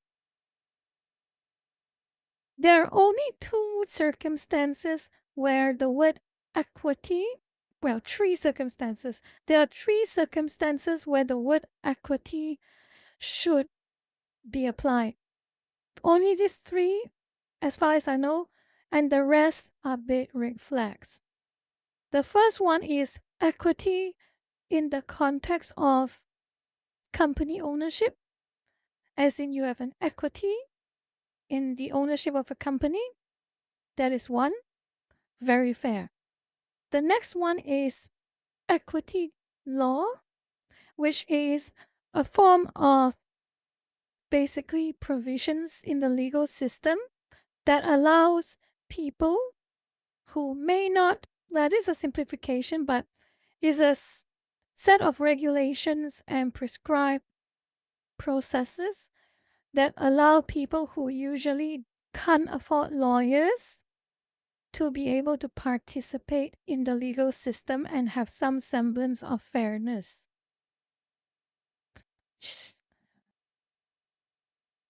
And those are the two parts where equity really should be applied to. Equity in company ownership is a technical term.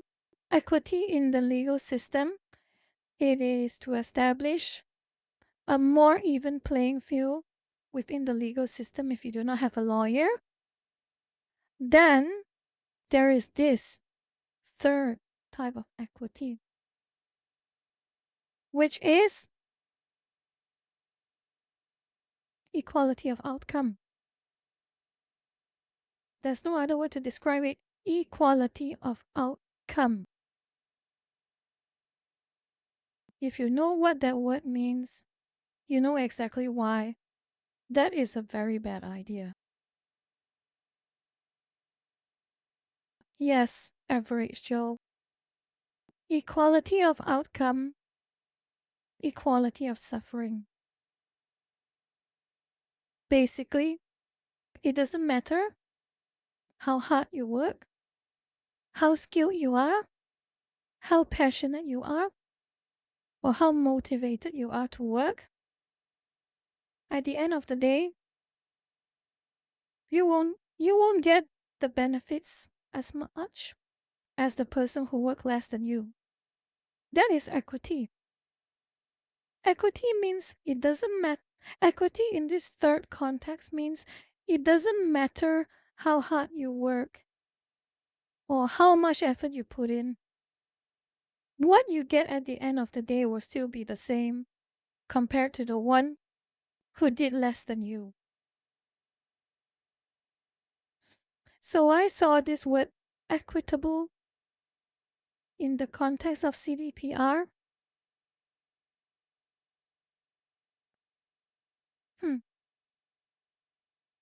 Big red flags.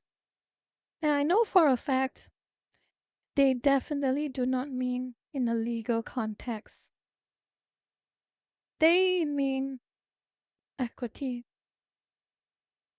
equivalent outcomes.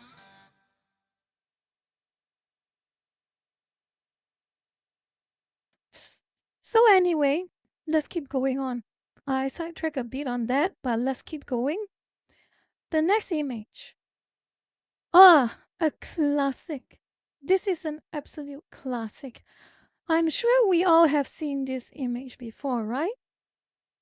CDPR had an entire page dedicated to ESG, and they released an entire video dedicated to ESG.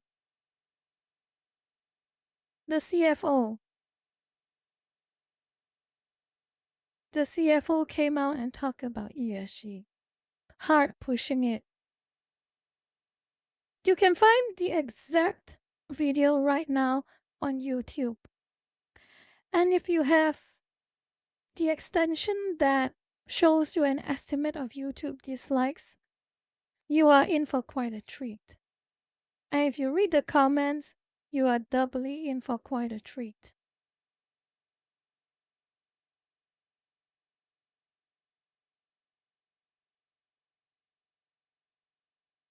So,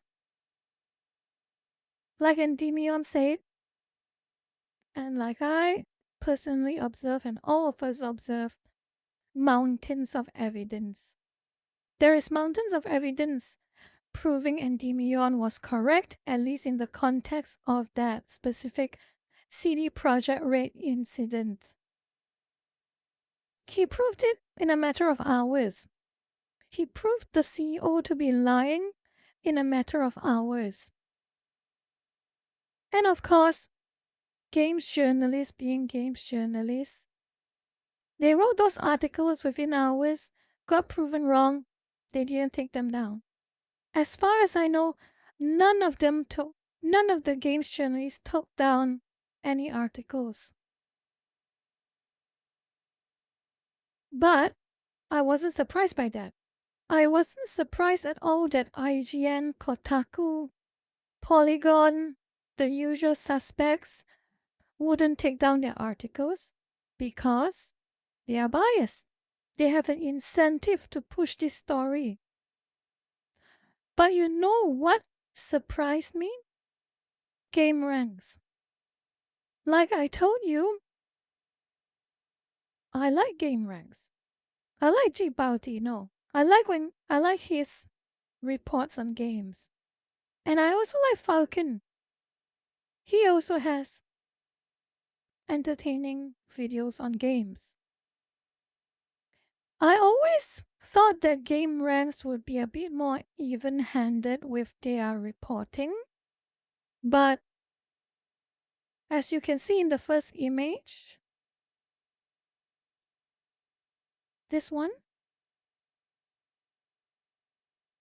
it's not really the case.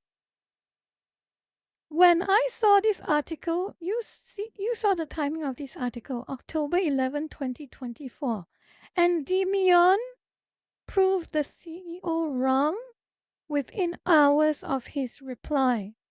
So the latest Endymion reply to the CEO would have been 12 October. And as far as I recall, right now the article is still up. Unedited, nothing. Kaka 1940, the reason I put that tag on was specifically because we were talking about Tomb Raider. I'll tell you again about Tomb Raider later, but we were talking about Tomb Raider's Lara Croft's sexuality. But that topic is already gone. You can check the vote for my take on it later. Anyway, I want to go back to game ranks. So, I'm sure if all of you lurkers can read the parts where I have highlighted, so certain words. Don't believe everything you read online. There are plenty of fakes out there trying to make a name for themselves or just having wrong information. It's reassuring that CD Projekt Red is not in any trouble. So, I want to tell you, GameRanks still had this article up yesterday. And it was 3 days since the article came out at that point in time. So, I don't have reason to believe if it took 3 days and the article is still up, they would have changed it now. I might be wrong, and if GameRanks really did change it, that's good. That's what they should be doing. But I don't think so.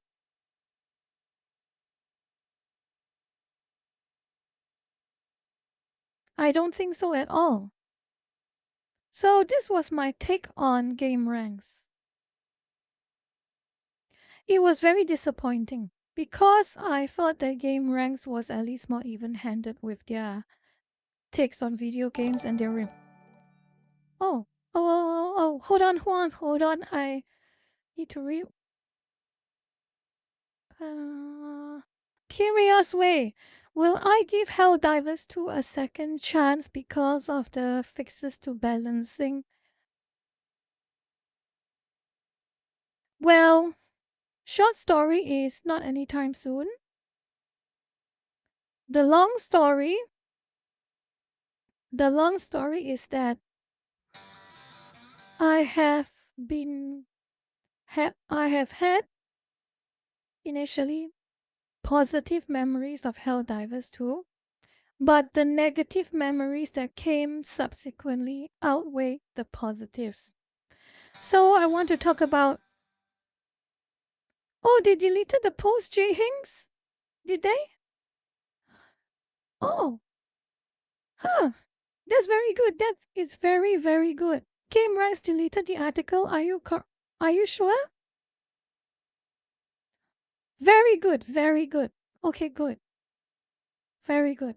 So for now I will forget about that for now, but I want to talk about Helldivers too.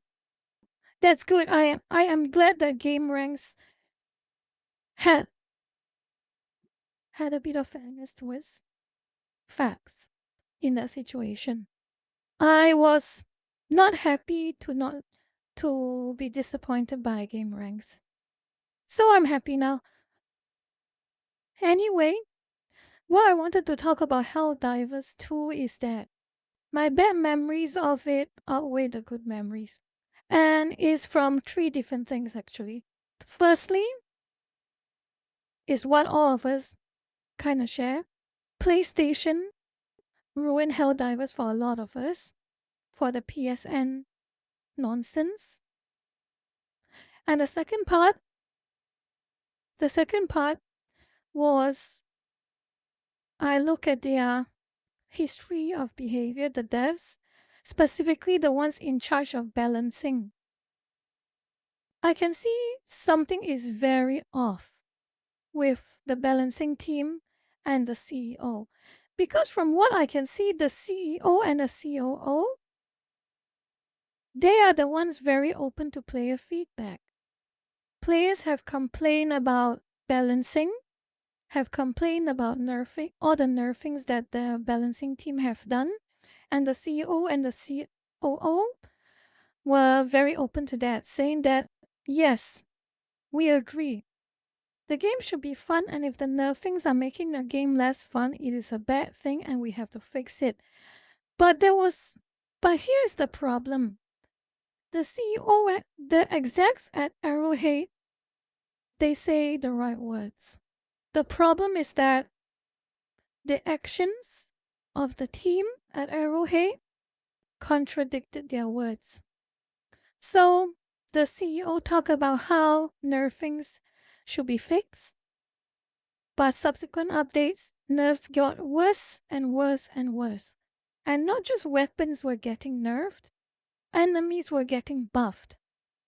So it was creating a very serious... Daisuke, I'll get to that later. It was creating a very serious imbalance and making the game terrible to play for a lot of people. Very terrible to play. And not going to lie, I was tempted to believe that the CEO and the COO were lying through their teeth, saying one thing but doing the complete opposite. Or they had very little control of the dev team, and the devs just kept doing stupid nonsense and making it worse for everyone. But at least the community has scared the balancing team enough to hold them back. I guess that is a positive. But seeing them do that in the past, consistently nerfing things for a long period of time, I was a bit put off by that. And the third one, Daisuke from one of my chatters already brought it up, but I will bring it up again. Community managers. Community managers. They ruin Helldivers for me as well. I have read about them. I have made posts about them on Twitter. When the Sony PSN requirement came out, and there was a lot of contentious discussion about it, one of the community managers at Helldivers at the Arrowhead said that, quote unquote, PSN was set up so that we can ban players easier. What a thing to say. You can dig my old post on Twitter. You'll be able to find it. But that really is the message. That was the community manager's essential message about why PSN was a good thing. So that it was easier to ban players. That was a very big red flag.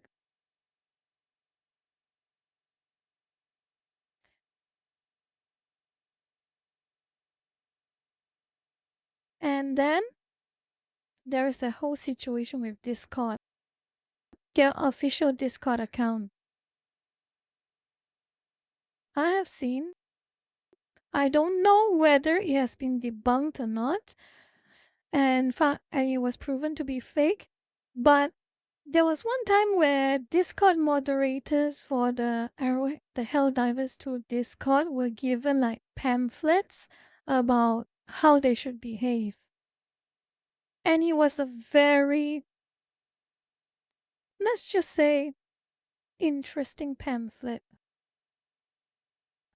Very, very interesting. Like your stereotypical community manager type of pamphlet. Hi Nesha. Hi Nesha and other chatters who said hi to me.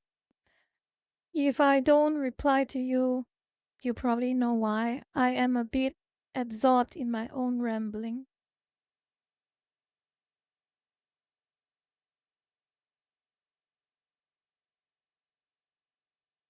Okay, Ivan Noctis, I will have a look at that when I have time. Thank you for bringing it up to me because I kind of stopped following Helldivers for a long time now. Anyway, let's keep going. That wasn't really the worst part of the Discord server and the community management in Helldivers actually. Because there is a chance it's fake. And I will presume that it is fake until proven otherwise. But what is not fake was the power tripping moderators at the Helldivers 2 Discord. I'm sure you all know the story by now, but one of the moderators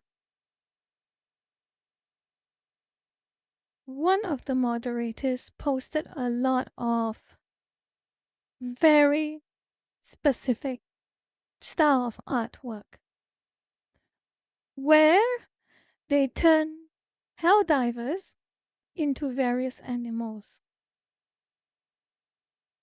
The word starts with an F, and I'm sure you can fill in the blanks. So suffice to say, a lot of Helldivers 2 players on the Discord were not interested in the moderators spamming that specific art in the art posting of Helldivers 2. So they didn't really say anything bad about it, but they did leave. Thank you, Shirauva, for the follow. But they did leave vomit reacts, puking reacts. That's all they sent. Puke reacts. They didn't really say anything particularly harassing or very against the rules. but it was just Vomit Reacts. And what this moderator did, they went through all the different members who posted the Vomit Reacts and banned them off the server, kicked them all out. And that's all they did. That was all the wrong they did for not liking the moderator's art. Funny that. That didn't stop them anyway. Oh no, that didn't stop them. As you know, if it's something not fair, players will keep bringing it up. Thank you for the follow, you too. Anyway, if something is not fair and is unpleasant, players will bring it up. And so they did bring it up. They kept vomit reacting on every message from that specific moderator, power tripping. Eventually, this moderator removed the puke emoji from the server. And of course, they kept banning. They kept banning every player who mentioned it, who so much as mentioned that the moderator was power tripping and treating members unfairly.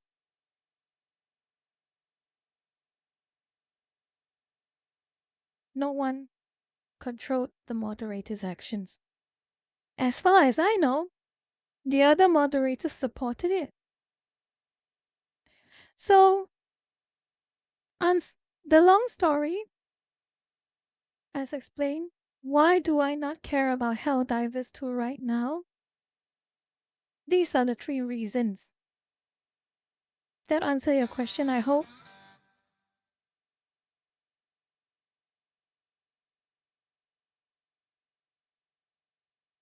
That answers your question, I hope. Anyway, what else do I want to talk? Oh yeah, we are back. CD Projekt Red. My story with CDPR hasn't ended yet, believe it or not. The official story is Endymion's story, but I have my own personal story with CD Projekt Red. I have a very personal story with CD Projekt Red. I want to show you something first. I want to show you something. Please don't be too shocked when I show you this, but I feel you have to see it.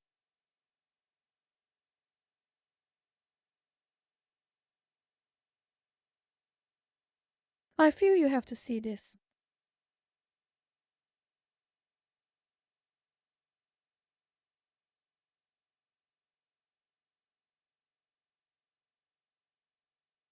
I will move aside. I give it all the space it needs. Hold on.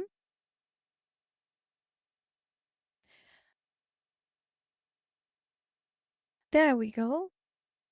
Ready? Are you ready? Are you all ready for this? Well, too bad. 3, 2, 1.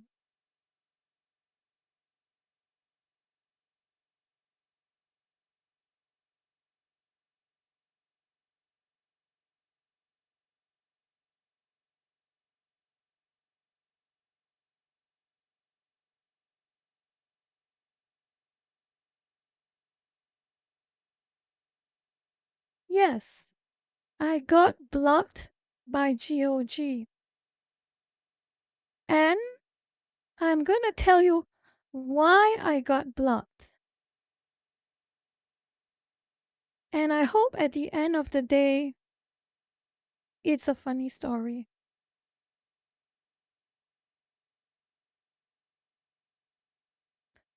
I will look for that post, but let's just start way back from the top. I will type in real time.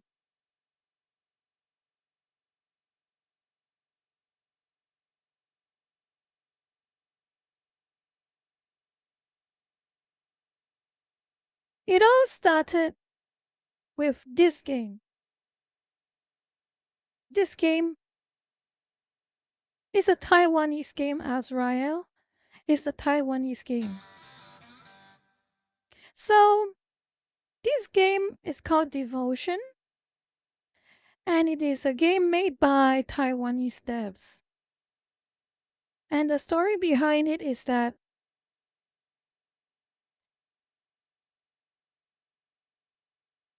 it has been involved in quite a bit of trouble with mainland players. It has been involved in quite a lot of trouble with mainland players.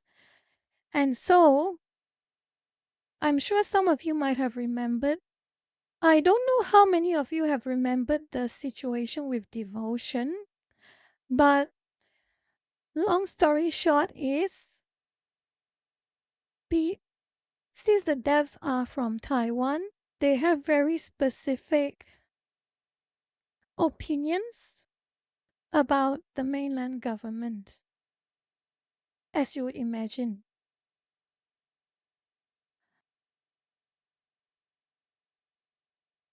And because they have very specific problems with the mainland government, their game got a lot of heat from the mainland players.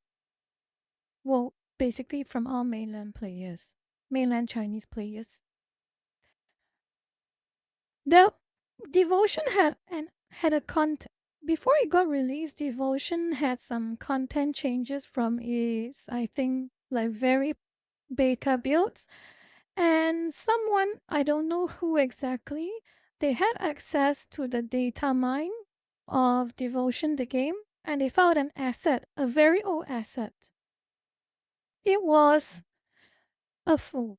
It was basically an asset of a fool. That's Chinese word for a charm, a warding charm.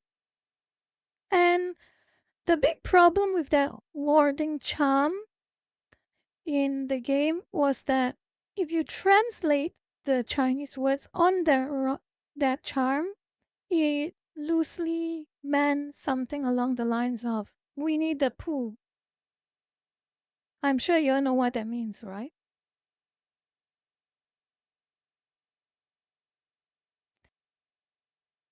Yes, I'm sure you know exactly what that means. Winnie the Pooh. What other context is there for a Taiwanese to write Winnie the Pooh in their little Easter egg of a deleted content? I would like to emphasize that that specific asset was not in the game. It was removed from the game, but it was data mined back. So mainland China harassed the devs a lot, review bombed the game, and sent a lot of very mean and quite toxic comments in the discussions of Devotion on the Steam page. So the devs took down Devotion from the Steam store, and the next intention was to instead release the game on Good Old Games, GOG. So that was their intention. That was what they wanted to do. Release the game on GOG. And that is where the story of GOG came in. CD Projekt came in. That's where this story starts to kick off, you can say. So they tried to release the game on GOG. The problem is GOG refused to list the game on their store. So basically, they won't let the devs sell their game on GOG. And this was their excuse for it. Earlier today, it was announced that the game Devotion is coming to GOG. After receiving many messages from gamers, we have decided not to list the game in our store. Gamers. The first time I've heard gamers saying they don't want a game listed on the store. Very weird. Very, very weird. I saw that. And you know what? I was not happy. I mean, I will be fair here. If GOG came out and said it as it is, such as the Chinese government or something like that, the Chinese government has specifically told us not to list this game on GOG, so we won't. Okay, fine. I can accept that. But the fact is, they lie. It's their action of lying that really angered me. I will not blame GOG for not listing the game if they were honest with it, but they were not honest with it. So, I won't let them get off that easily. I really will not let them get off that easily. And that leads to another post that GOG made before I was blocked. I will show you. This was the last post I made with GOG. This was the last post I made to GOG. So, they were acting like big heroes. They were acting like big heroes, basically. GOGs had the gall to say, preserve video games. Okay, preserve video games. What about Devotion? I recall you refused to list that game. And not only you refused to list that game on your storefront, you had the gall to lie that gamers didn't want that game to be listed on the storefront. So, I just posted this. I quoted their post. This was all I said. I didn't say anything. I just posted the logo, the art, the splash art of Devotion the game. And you know what happened? You know what happened? Guess what happened?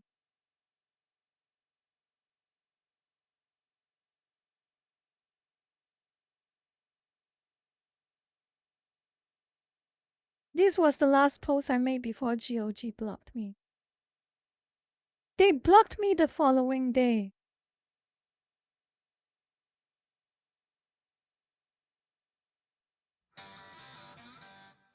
That was literally what I did.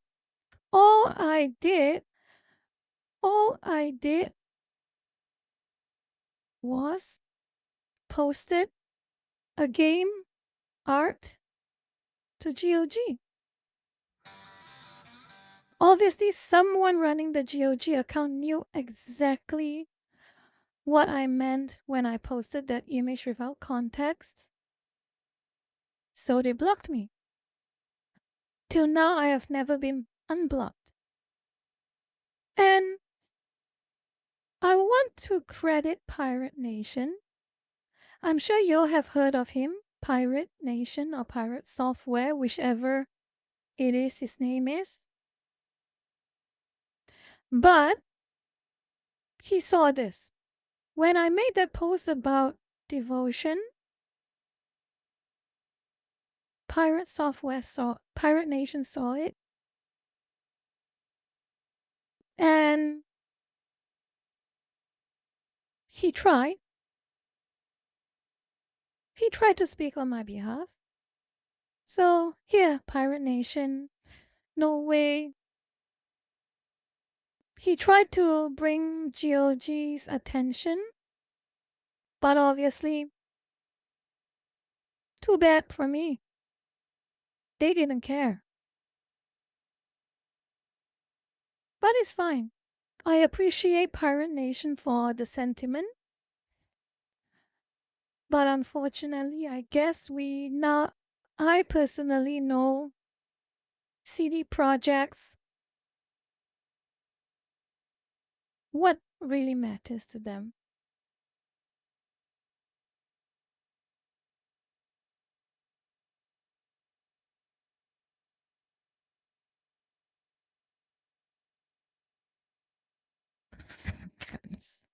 So that was my personal story about CD Projekt and GOG. So whenever I see a lot of people shilling and saying that GOG is a great storefront, is the perfect storefront for any gamer, perhaps, I won't deny it. GOG still allows you to access the exe of this file without DRM. As long as they do that, I will at least half agree. But one thing I will not agree is the way they behave.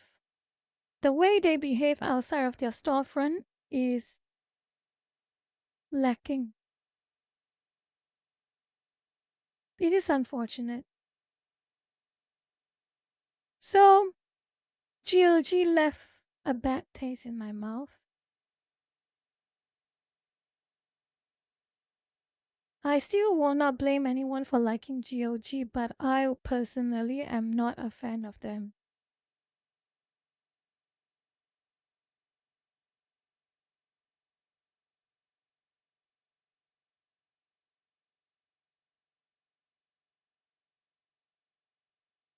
So, that's my personal story about GOG. Was it fun or was it boring?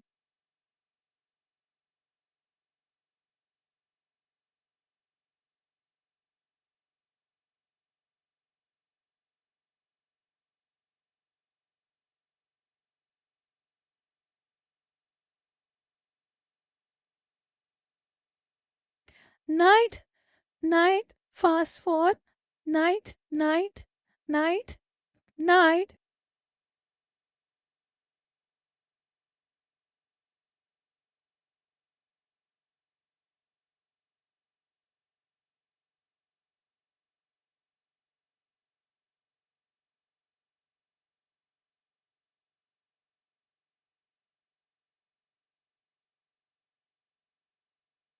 So it was sad.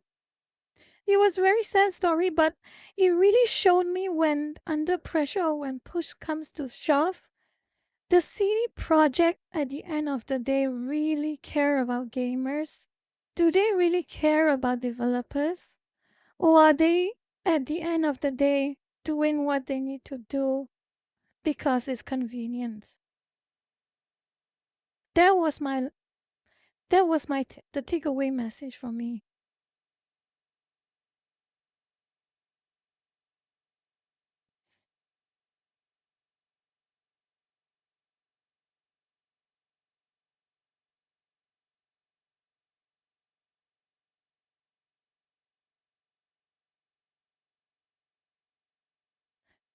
Anyway, before I find another topic to ramble about, do you have any questions?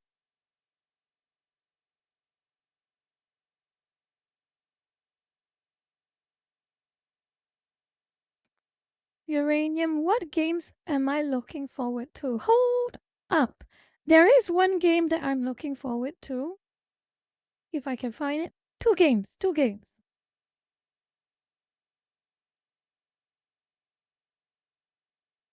Two games I'm looking forward to. And I will talk about them.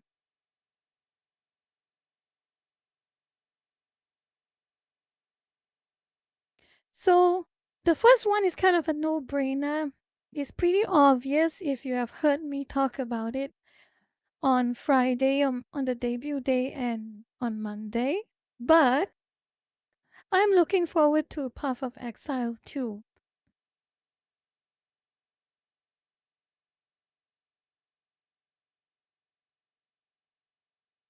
I am looking forward to Path of Exile 2.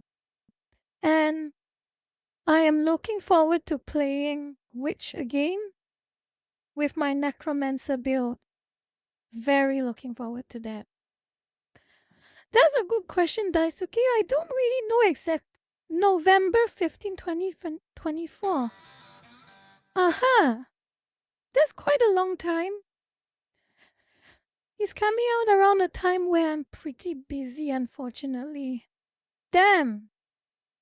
I would have liked to play it on stream at least once, but November 15 onwards is kinda very busy period for me.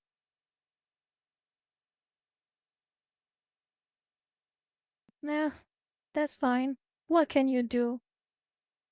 The other game I really like is Last Epoch. Yes, a very cool necromancer class. I'll have a look at that. This game, No More Room in Hell 2. I really like this game when it's a free. The first game was a free to play game. It's not free to play. It's 100% free game to play. And when I had a not too beefy PC, I didn't have a very good PC back then. This was the game I spent a lot of hours in. It was fun because due to the fact that it's a free game and I think PewDiePie played it. I recall that PewDiePie played it. A few rounds of it. The game got popular. Quite popular. So because of that, there were a lot of players. When you join a server, there is enough players to have a good time with. And it is a very realistic zombie survival game that you don't really get very often.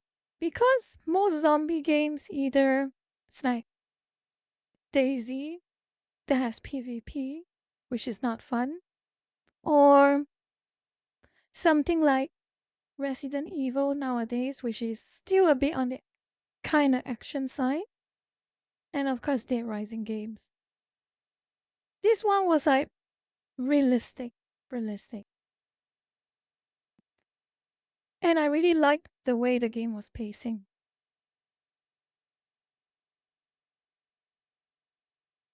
Yes, Grumco.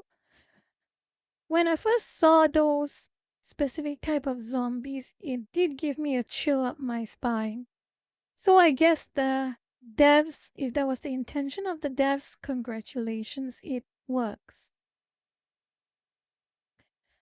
Irresponsible Ghost, have I played Project Zomboid? Yes, I have played Project Zomboid, but I had a good few hours playing Project Zomboid. I don't play online. I am not that interested in playing online. But I am waiting for the update where they add NPCs. And as far as I know, their current build, is it build 42? Yeah, build 42 is not even out yet. And does the crafting overhaul and the animal overhaul, that's not out yet. And it's going to, and the devs honestly, they haven't even given any time frame of when it's going to be out. And NPCs are only coming out in build 43.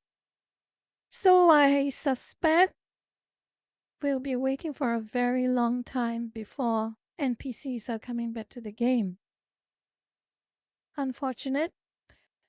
If I feel like it, or if I can actually get a solid enough server with lurkers, I might consider playing online, but it's not a priority for me.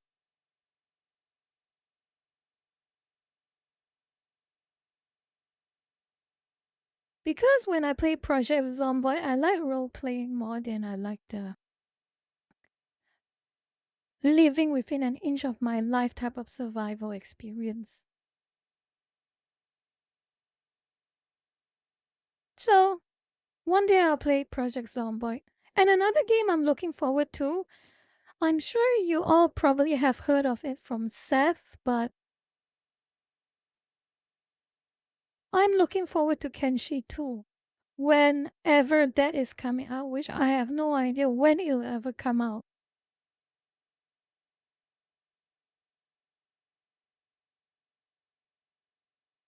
Basically, I love games that has a very large potential for sandboxing.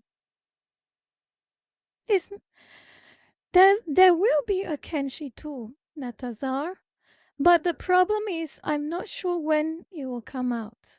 None of us are exactly sure when it will come out because Lo-Fi Games, the developer, his mindset is if I manage to finish it, it'll be out. Otherwise, it's not out. So, again, it might be a lot of waiting. It's a shame. And one more game. I think there's one more game that I am very looking forward to. And it should not be surprising, but maybe it might be surprising to some of you.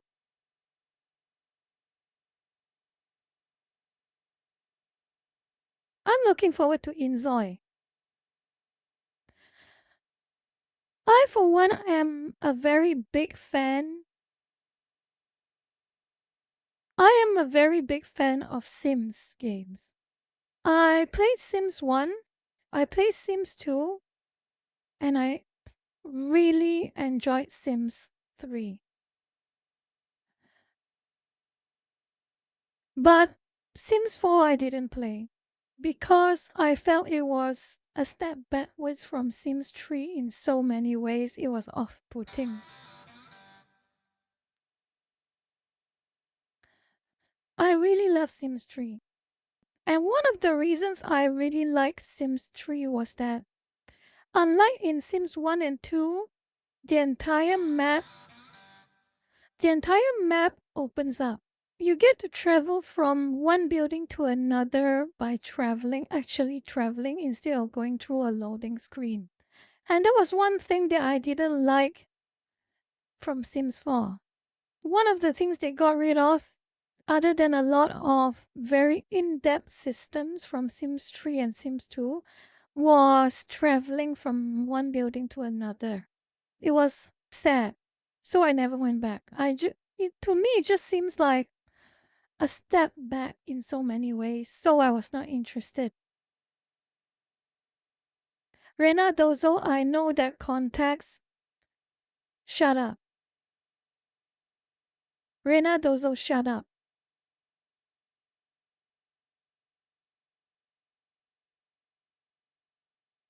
Yeah, I really love Sims 3. Basically.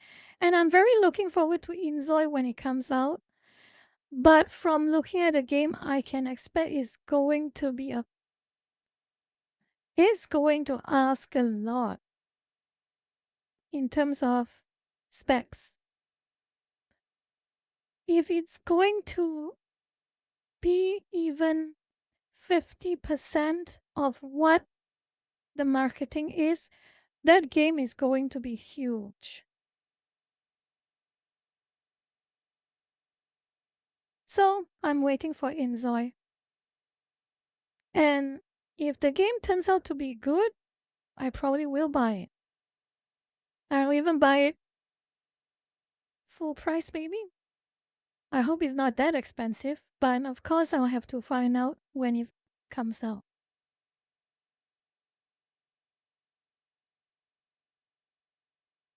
Okay.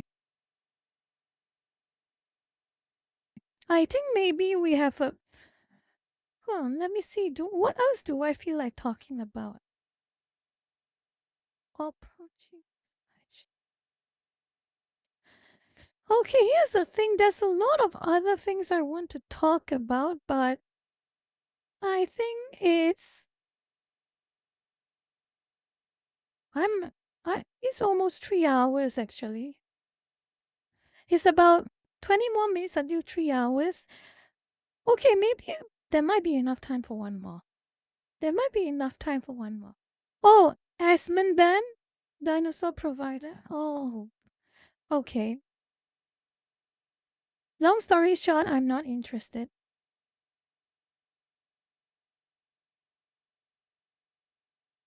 That is a topic that I am not interested in covering because it is hard to cover that topic.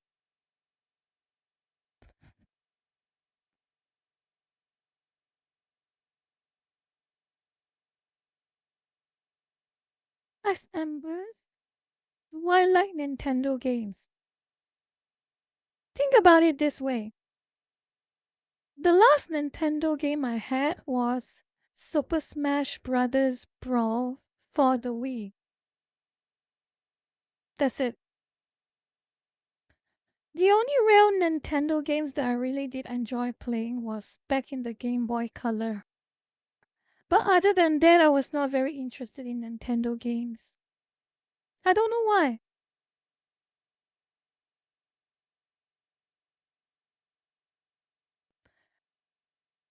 I I don't deny it, Fuyuko.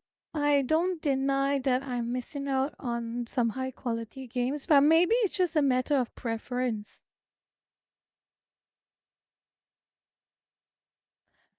And I am not particularly thrilled with how Nintendo treats people, personally. Especially with the Power situation. Power, in my opinion, has a right to exist. And the fact that Nintendo is going after Power is off-putting. And add to the fact that there are so many Nintendo fanboys justifying such an action and praising Nintendo for doing that is doubly off-putting. So I'm sorry. I don't mind missing out on some great games from Nintendo, but I can't say I am their biggest fan. Hope that answers your question.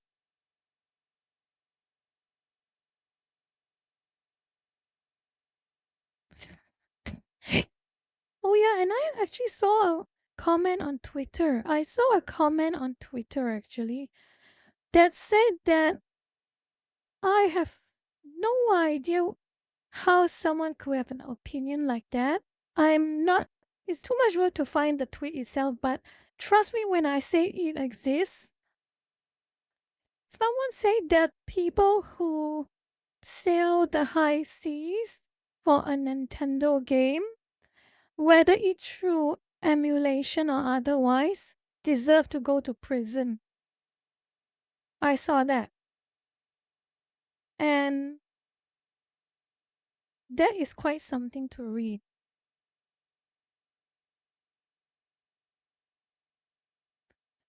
TBRS Misaki 1BR. Remember you? Not your username, but you can give me a hint. I might remember you if you give me a hint of when we interacted.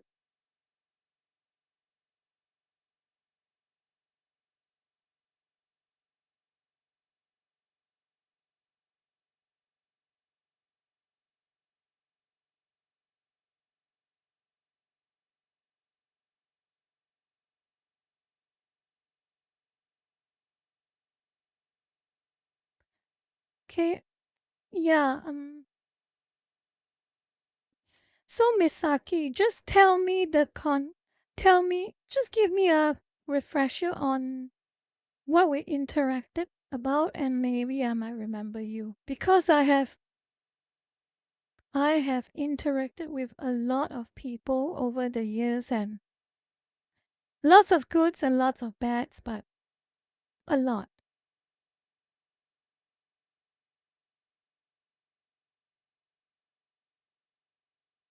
Irresponsible goes exactly. I saw the latest Pokemon games being released and it is very disappointing.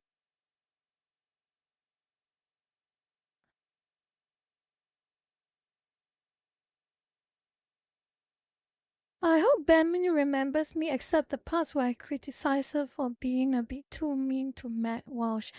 Okay, I will be blunt with you, Chaos Sakana. I do not particularly like Matt Walsh all that much. I do appreciate some of the content he has made, but as a person, I find him to be very Puritan.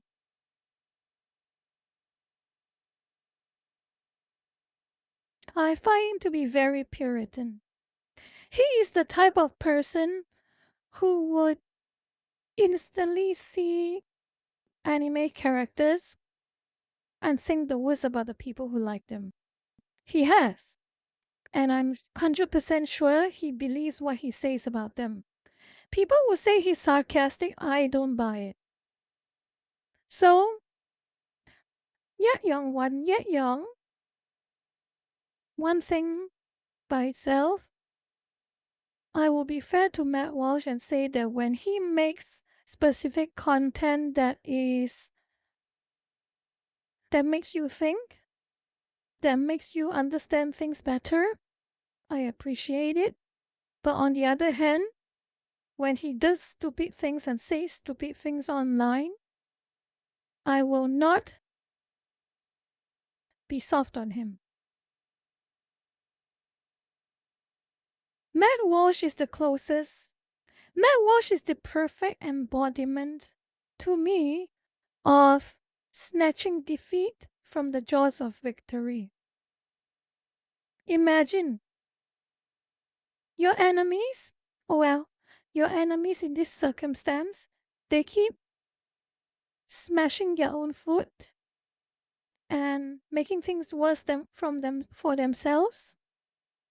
So you have a very large pool of people you have the potential of winning over. And by then, you would have enough influence to make the changes you feel you have to make.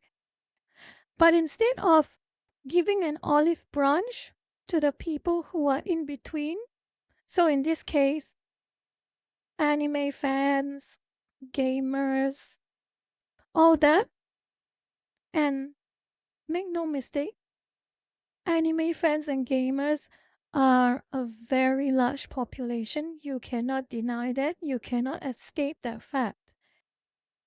But the problem with people like Matt Walsh is that they stick their nose up to them. They stick their nose up to gamers and anime fans. They think they are too good for them. They are too refined. They are too intelligent for their support. So it's off-putting. Exile X2, hello. First times here, is it? Good to see you and welcome.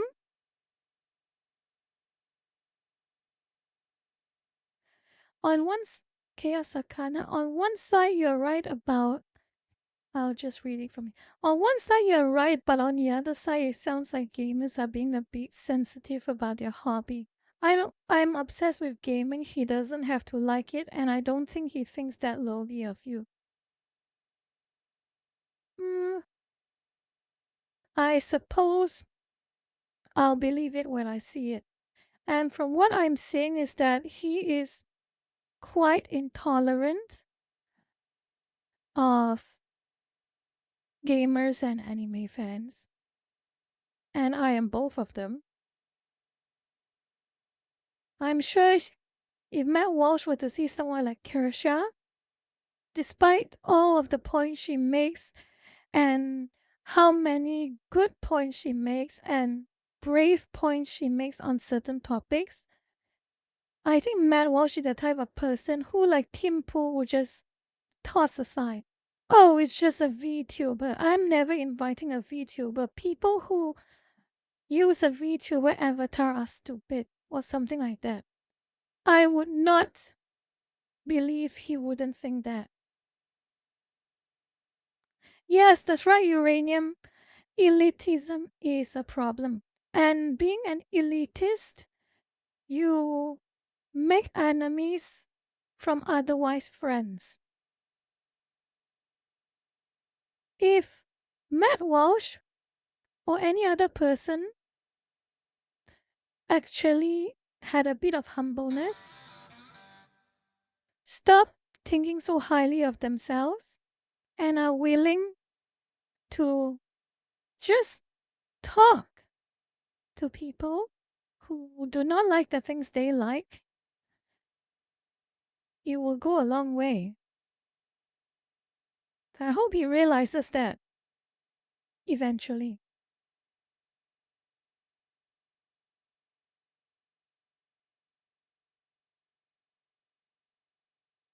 Even Lotus Eaters who are infamously anti-anime properly credited Kersha.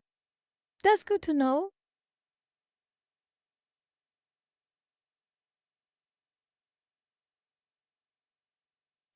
Orangey, Matt Walsh is one of the conservatives who will neglect cultural things like games, arts, comics because he deems them not important or for man children. Even though games are part of the human history and we communicated in imagery and pictures since millennia as well.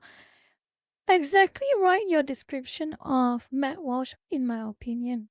He really thinks he is too mature for hobbies. That is the problem with Matt Walsh. And that is the problem with outlets like Daily Wire at the end of the day.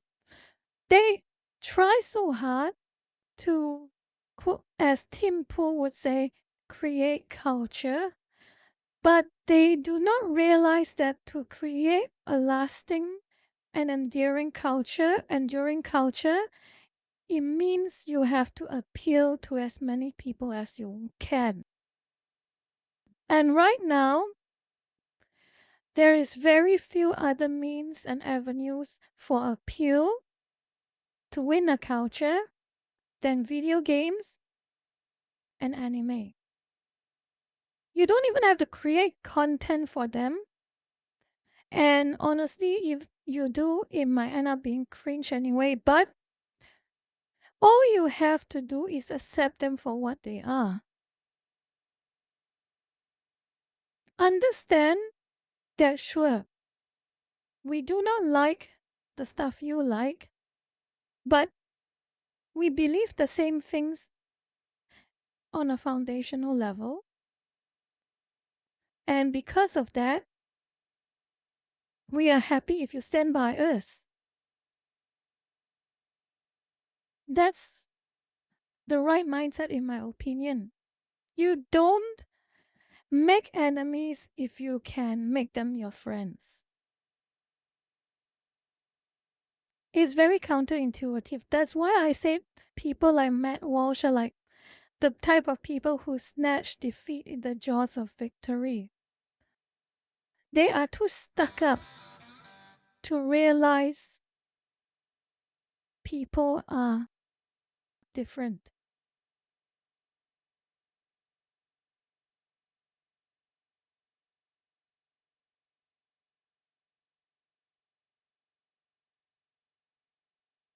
Orangey Zone, not exactly. I don't agree with that sentiment. I mean, if you are taking the sentiment in the context of a strictly right-wing or conservative viewpoint, then you can kind of argue that. But I think if you're taking that as in the viewpoint of fans just being fans of video games and anime or something like that, I think the culture is shifting slightly. It's minute, it's starting off slow, but pendulum has started shifting. Look at Dustborn. Look at the new Rocksteady game. Look at Assassin's Creed Shadow. So many examples. They're all struggling. Concord, and especially Concord. All of these games that supposedly are made by the quote-unquote dominant culture, they are failing. They are getting near zero appeal. If you lost a culture war, this should not have happened. Think about that.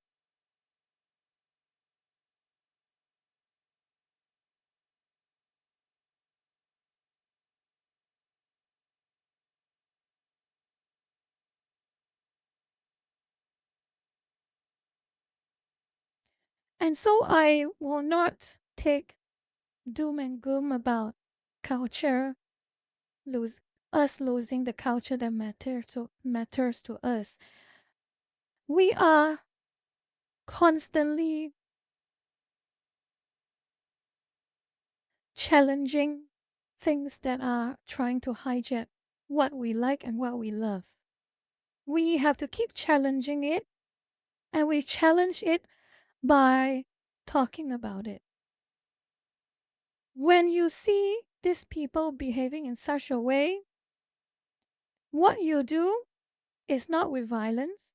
What you do is to shine a light on their own behavior. You have no idea how many times a bak chor loses any argument or any stance when what you only do is to give what they did and what they said themselves the proper awareness. Show it to as many people as possible their own behavior. You don't have to insult them. You don't have to threaten anyone. You don't have to mock them. You just show to as many people as possible how they behave themselves, how they chose to behave themselves. And you can see how they lose. This is why Sweet Baby Ink, think about it this way. Look at Cabrutus and his Sweet Baby Ink detected Steam group and now website. What does he do? What is the only thing he does? Cabrutus doesn't really do much. All he does is credit Sweet Baby's work.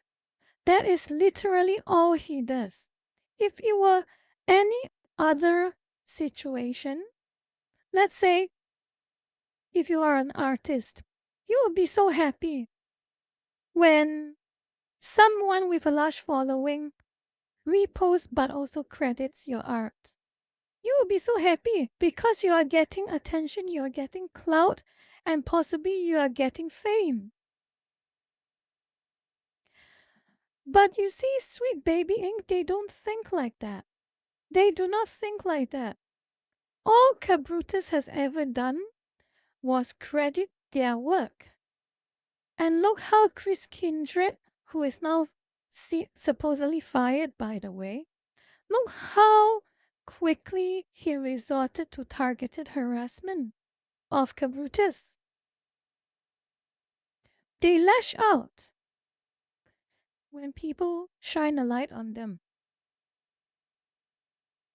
That should tell you something. And that should also tell you their weakness. They want what they do to be kept under the rug, hidden in plain sight, hidden from plain sight.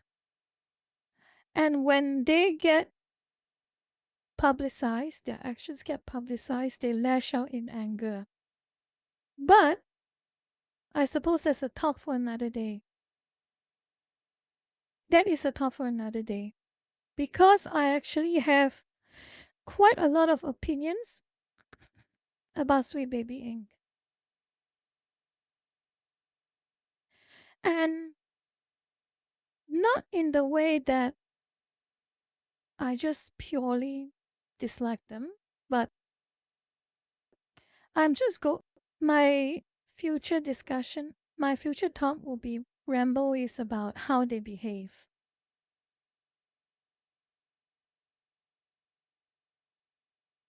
So, at the end of the day, I just want you all to know precisely. When you spread awareness about what bak chor or other people with bad intentions do, you spread awareness far and wide. Never stop talking about them. And let the masses make their own decisions about their conduct. You do not resort to underhanded tactics. You do not resort to threatening anyone. You do not resort to even base insults.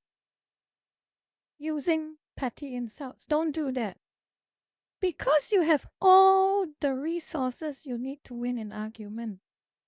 And it literally is the print screen. Control copy, Control V, click post. That is literally all you need to do to win an argument against Pak Jaw now. Because their actions are so demonstrably bad that if more people see them, they would be put off naturally. Show them what they look like unmasked. That is all you have to do. And let nature take its course.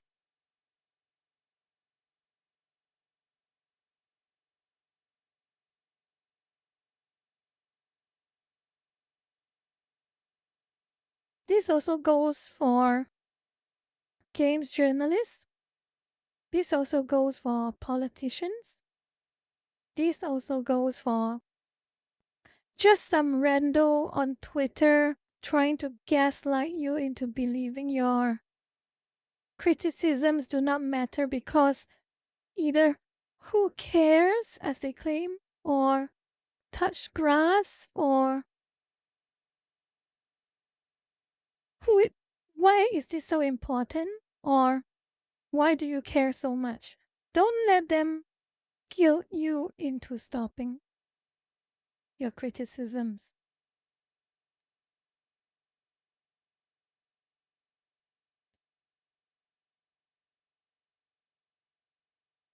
So that's my take on this.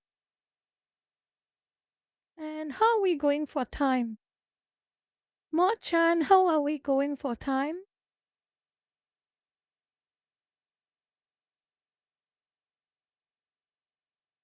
Three hours? Oh wow, 3 hours. That's amazing. I will be very honest with you all. I was actually halfway worried that will I have enough to talk about for even 2 hours. I guess when I start talking, I can't stop.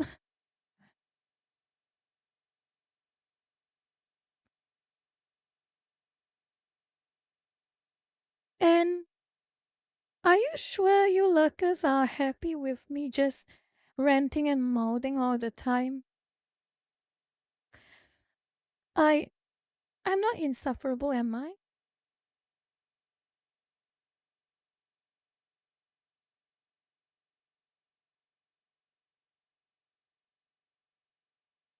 Okay, that's good. That's good to hear. Because I have a lot to talk about all the time. You have no idea how many things are in my mind that I would love to talk about. And I'm glad that some of you are here for the journey.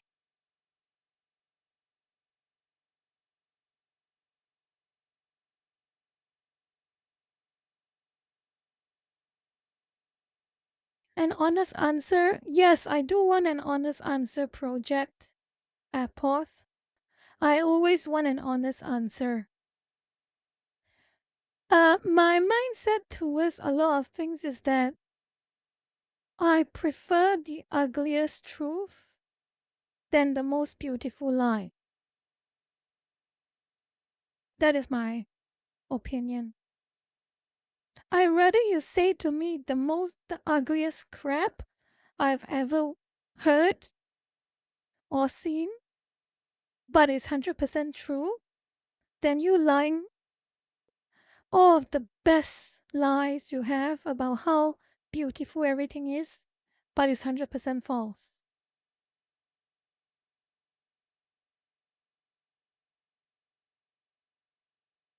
Mods already know I'm about to do. What are you about to do, project?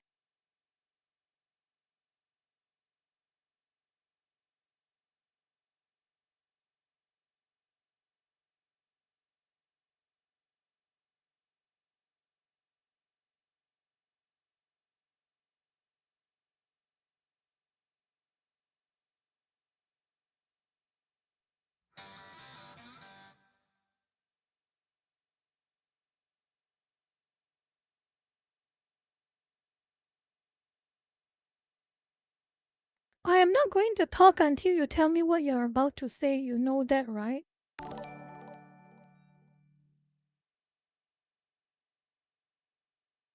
Project Airpath. Are you sure you can afford that much for a tip? Are you sure?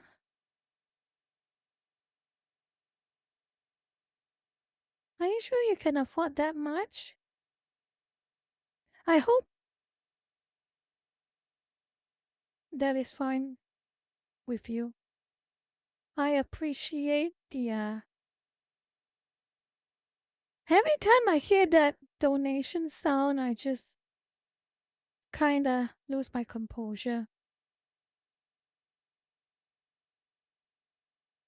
Every time I hear that donation sound, I just lose my composure and my train of thought just gets interrupted. I don't know. I can't react to that properly.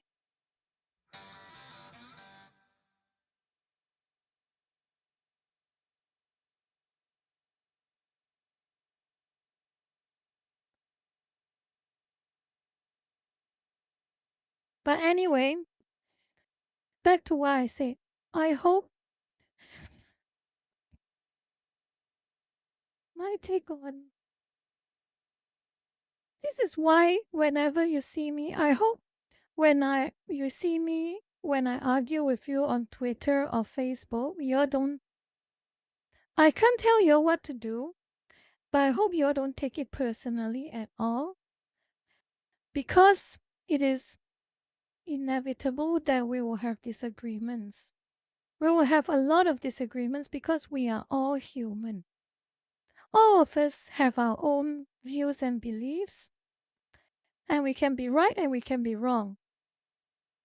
But at the end of the day, it's all the internet. We can argue all we want, have all the intense back and forth all we want, but at the end of the day, we are just people on the internet having fun. So, regardless of where you are, what website you're hearing this from, or where you all discuss me on my topics or whatever I talk about, just know I don't even know how to use this word, but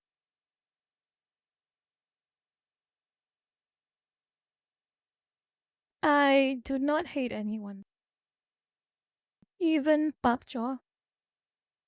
Even the Bakjaw. I do my best to not hate anyone. And you can say this is a lie all you want or it's some kind of virtue signal, but I am trying my hardest to live by that mindset. But just because I don't hate anyone, that doesn't mean I will not call anyone out if they misbehave.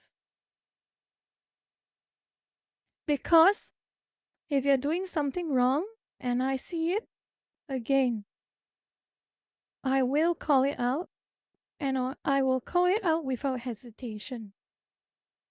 And I will call it out very loudly, as you can probably see from Facebook and from Twitter. I won't hold back.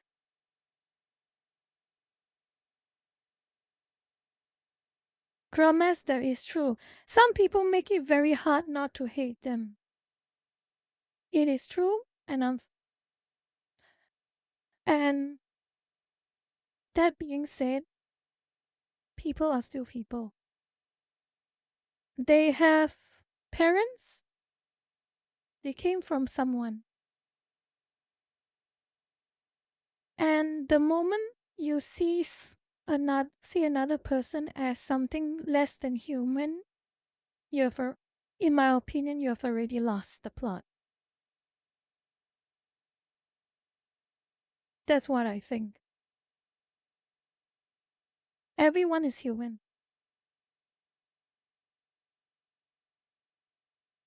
And as long as I see people misbehaving, I will call them out. And I would love it. I would absolutely love it if I am right and they know I am right. They change their mind and they be better. Everyone is happy.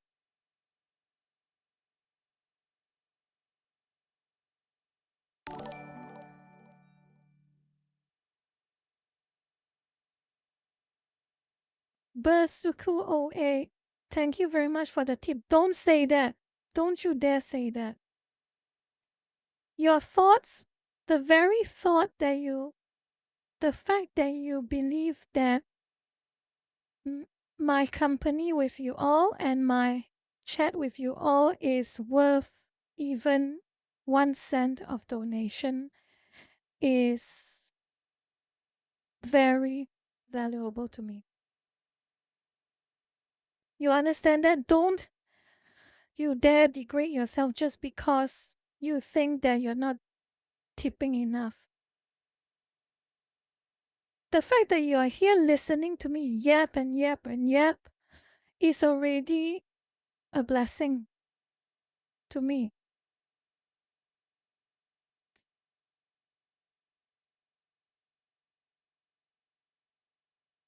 You understand that? Bersuku08? I want your response. Type it out. Say you understand. Sakana, please stop saying that.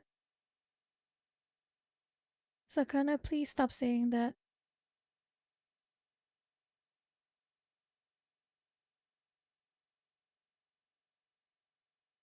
Bersuku.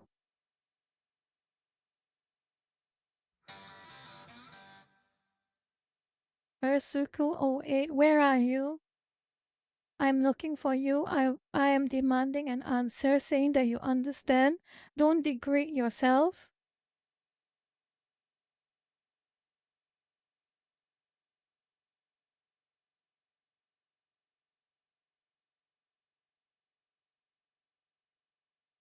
Space Dust 3713, you don't have to donate.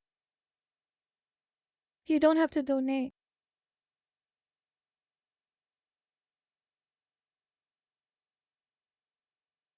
I guess maybe he left. That's fine. Okay, I'm going to leave some of my rant topics to a different stream. Maybe I might leave it for Friday. Maybe I'll leave some of my topics for Friday.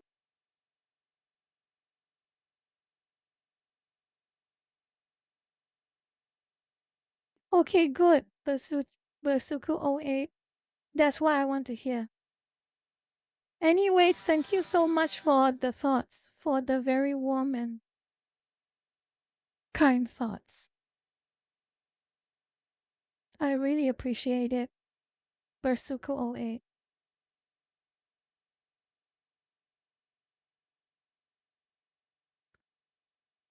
Zazia90. Can she stream? Oh. I mean, the thing about Kenshi is that right now I've reached to a point where I played enough of Kenshi that I just want to mess around with it. So it's a very heavily modded Kenshi. But who knows, maybe if I manage to get it to work on stream, I'll just show it off. Show off my characters a bit. But it's not going to be particularly interesting because I kind of got bored with the whole pure survival part of Kenshi. So now I'm just into the sandboxing and making really, really OP characters, just moving around, taking on armies.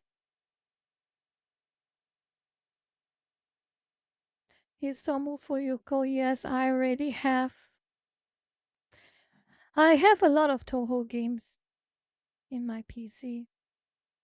I've been trying to play on Lunatic. It's not a fun time.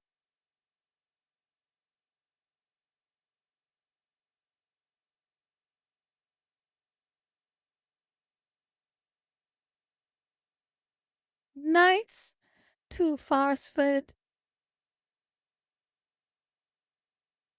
Is that bait?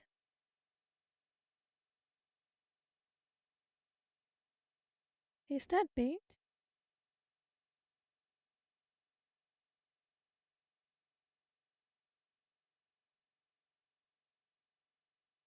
Okay, good.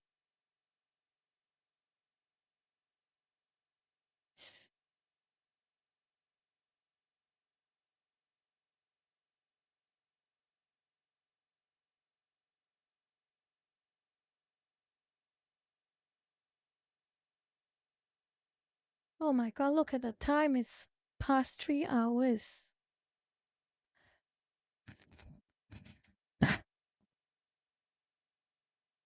Here's a Kana. I have Hopeless Masquerade. But I've used the game a few times. Finished Hopeless Masquerade a few times, but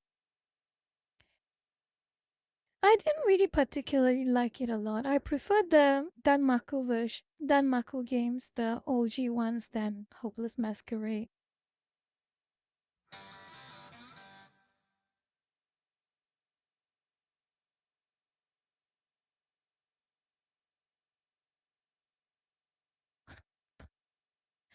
Way better than UFR is probably on Friday. Well, okay, here's the plan for Friday, okay? I was planning on splitting the stream to 2 portions. The first portion will be me continuing my annoying yapping because I still have a few things I want to talk about, and probably you all will know enough about it anyway, but I will have a bit of my opinions talking about them. That will be the first half of the stream. And the second half of the stream, I will try Toho again. Yeah, that's what I'll do. I'll try Toho again.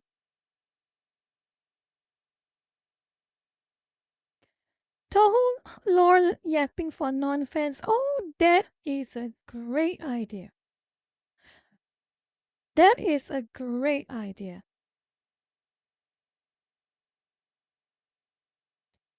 I will probably yap. Oh no, that's not gonna work. I would like to yap while I play Toho, but unfortunately, if I yap while playing Toho, I'm going to be destroyed by even fairies. Because Danmaku game is a type of game you have to focus on. Unless I play Lunatic, but unless I play on a difficulty below Lunatic, but at that point, what's the point, isn't it?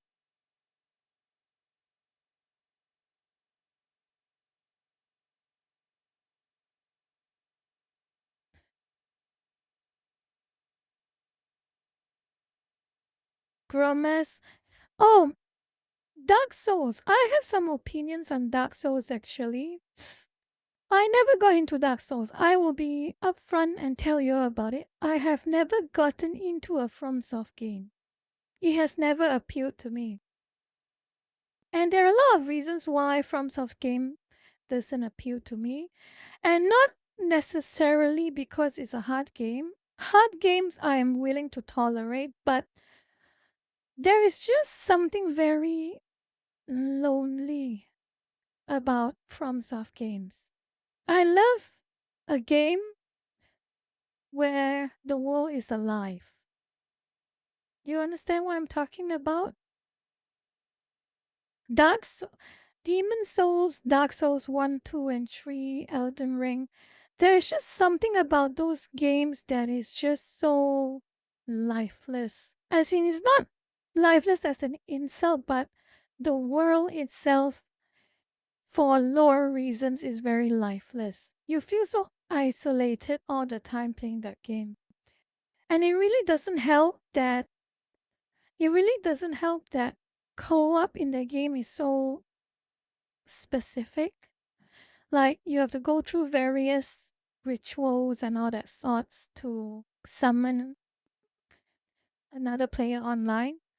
But something else about it is that I really like a game where you can just like team up and just fight hard enemies and hard bosses. I love the idea of just teaming up and living in a world that is alive.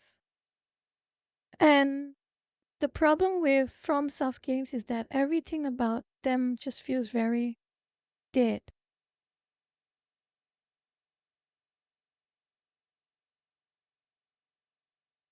Yes, Suku 08. I love that style of games. I love those games where the world exists without you. That's the type of game I like.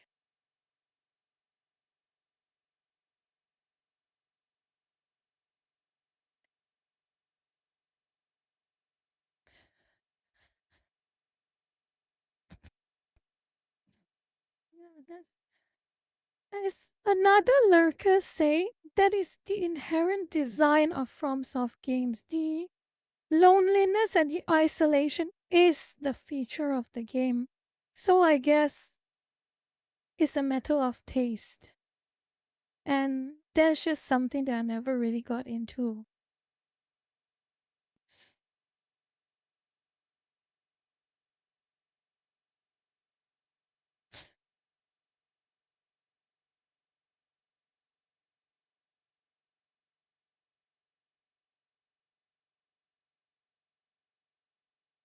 Luigi Mario 2, what an odd question. Yeah, Tenchu. Yeah, Tenchu is, for some reason I did get into Tenchu. I do like Tenchu.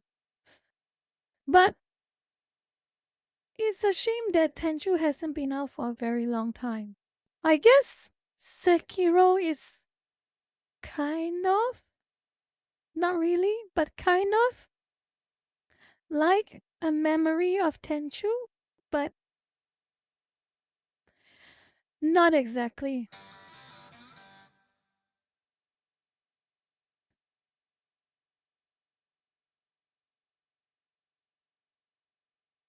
Okay, Shion-san Wakanai, you are a bit late, and I don't know how many more minutes until I end the stream, but at least you are here. Welcome. Neo, I'm considering Neo 2 if he ever goes on sale, but Koei Tecmo is not particularly willing to discount their games for any reason whatsoever. Uranium Cats, I'll play the game when it comes out on PC. And if he has no PSN. If he has PSN, unfortunately, bets are off.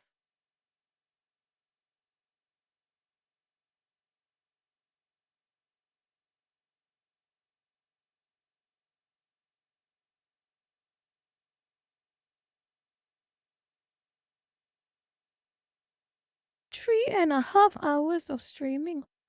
Oh my goodness. Oh.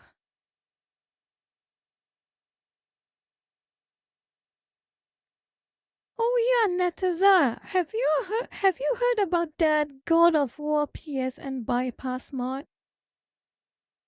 You heard about that, right?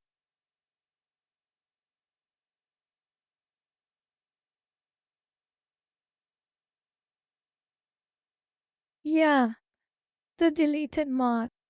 So, according to Nexus Mods, the mod developer took it down. But knowing Nexus mods, press X for me. That's my opinion on it. And thank you for the congratulations on all the saying I've reached a new level of endurance. I'm realizing I'm starting to sound a bit tired, feel a bit tired now, but I don't even know when to end the stream stream, actually. Nicotine. Yes, you have managed to catch the stream. Welcome.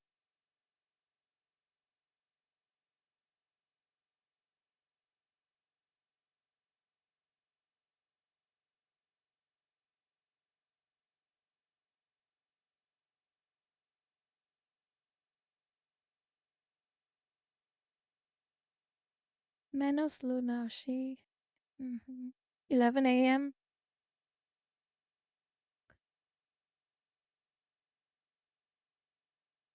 Okay, I got a serious question. Do you want me to keep talking about? What do I want to talk about? Opera GX and IGN. That's something I wanted to talk about. But that might be a very long talk, unfortunately.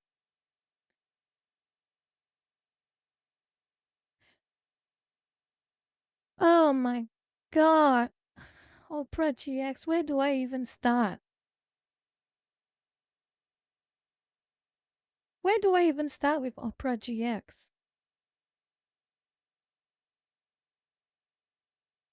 Well, the current news is Opera GX has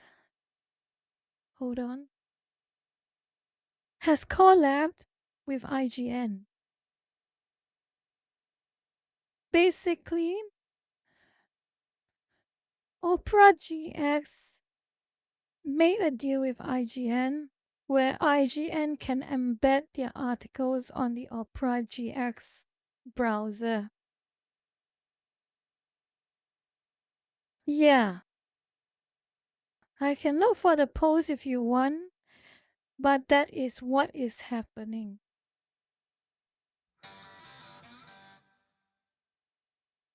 Let me have a look.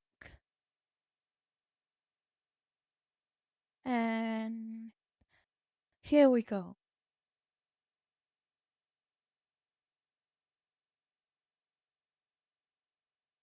You can read that caption for yourself, I'm sure. They have joined forces to bring you the ultimate browser for gamers directly into your browser. Have a look at that. Remember when Opera GX proudly announced that they're 100% ad-free? They don't advertise things on their browser. Gee. Now they have this.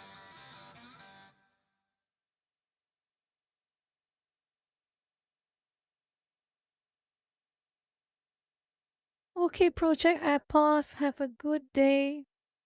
Have a good rest of the day. See you when I see you.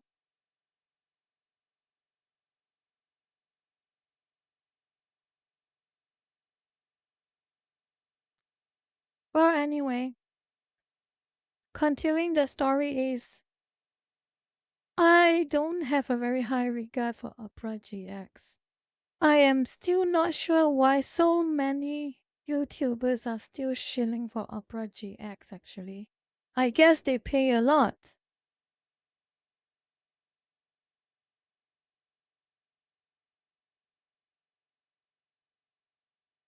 The pay is good. I thought so.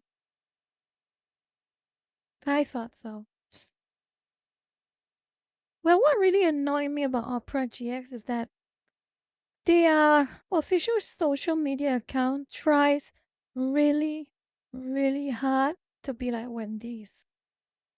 They try a little too hard. So, what happens when you try to be like like a meme queen account like Wendy's, but you try a little too hard. You overdo it and end up being cringe.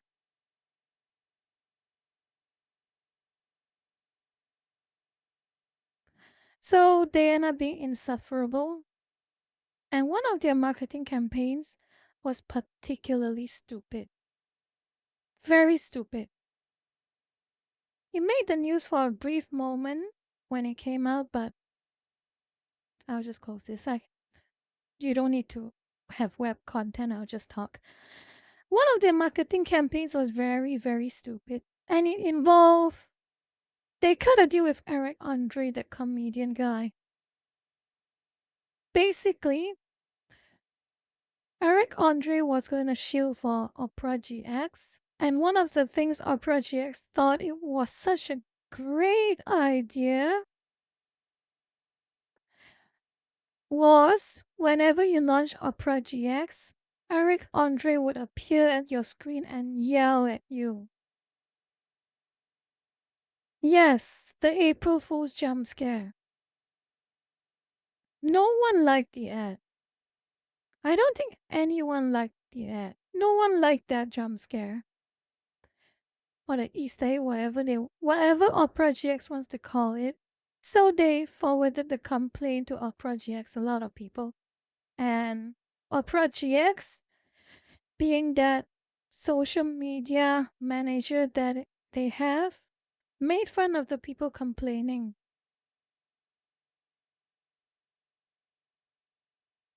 And of course, off-putting for a lot of people. And one more.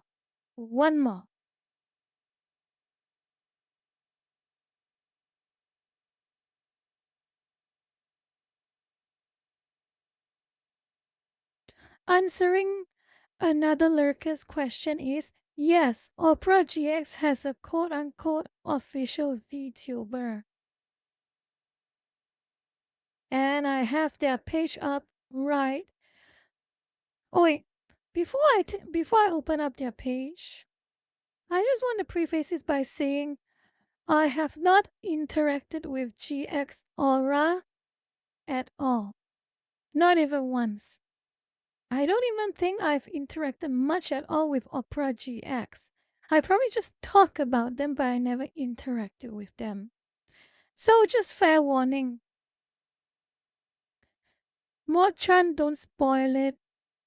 Damn it, Mod-chan, why did you have to spoil it? Yes, she blocked me. Remember, I never interacted with Opera GX. I just talked about them in my own posts. Someone probably from Opera GX saw my post and told GX Aura to block me instantly when she debuted.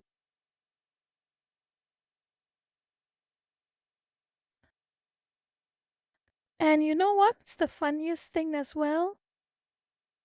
GX Aura blocked Pippa,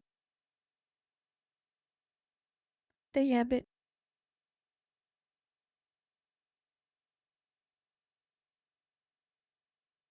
And Pippa definitely never interacted with Opera GX.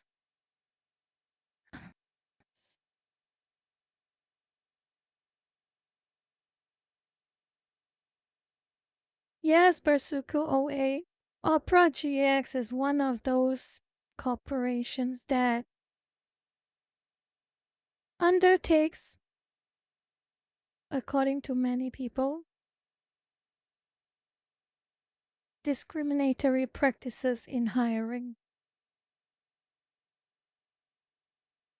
I don't know. I actually don't know if she blocked Kersha. That's a good question. But I am not interested enough to find out. It's just an old story anyway. And I only brought up Opera GX because of their collab with IGN, as if that's a good idea.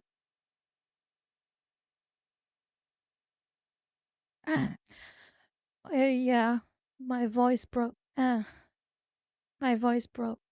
I spent too many hours talking.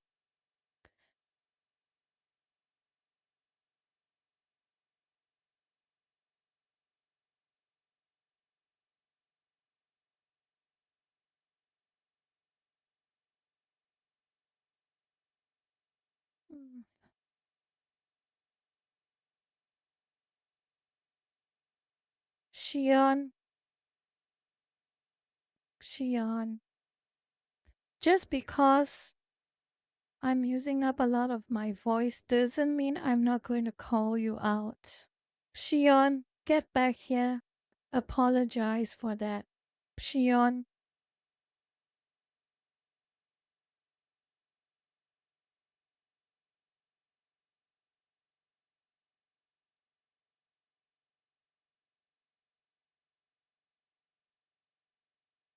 Oh god, I am actually exhausted. Oh no. Oh wow. The moment my voice broke, I just realized how tired I feel.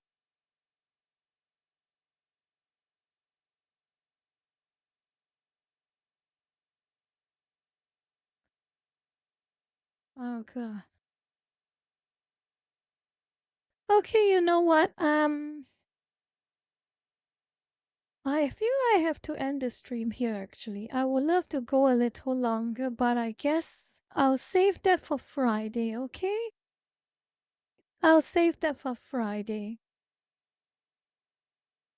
Is that okay with you, Lucas?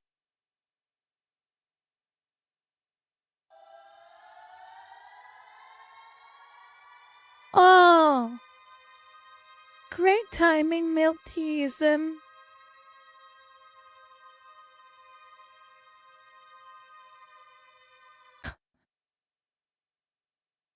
Milk teaism. Welcome to my stream. Welcome. And welcome to your audience as well. The timing is a little. You know what? Since you already rated, I might as well just keep going, shouldn't I? Maybe a few more minutes.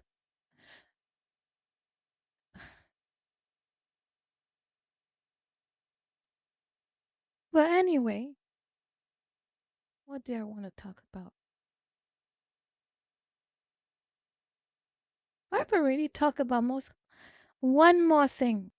Since milk teaism has rated, I might as well finish up what I want to talk about. This is about Sweet Baby Ink. I'll just finish it up. I'll finish it up. While I finish it up, I will give you a bit of a background of what has happened with Sweet Baby Ink. And basically, long story short, they are driven by public pressure so much that they have started changing all of their bios and hidden a lot of the work they have put themselves into. And because of that, damn it, why can't I find my post about it? Well, basically, Sweet Baby Ink has been kind of on the run since the whole thing they did with Sweet Baby Ink Detected and Cabrutus. And because of that, they are now in a very precarious position. The CEO came out in a recent panel speech trying to change the narrative that they were once so proud to talk about. So originally they were all talking about how they were this very diverse and DEI friendly, DEI focused group that enters into games and consults with video game developers about how they make their games more diverse and progressive. Well, now, if I can actually find this post that I'm looking for, but I'm struggling to look for, now they have completely hidden away their agenda. I have found it. Thank goodness I have found it. This one. So, to the left, you will see Sweet Baby Inc.'s original mission statement.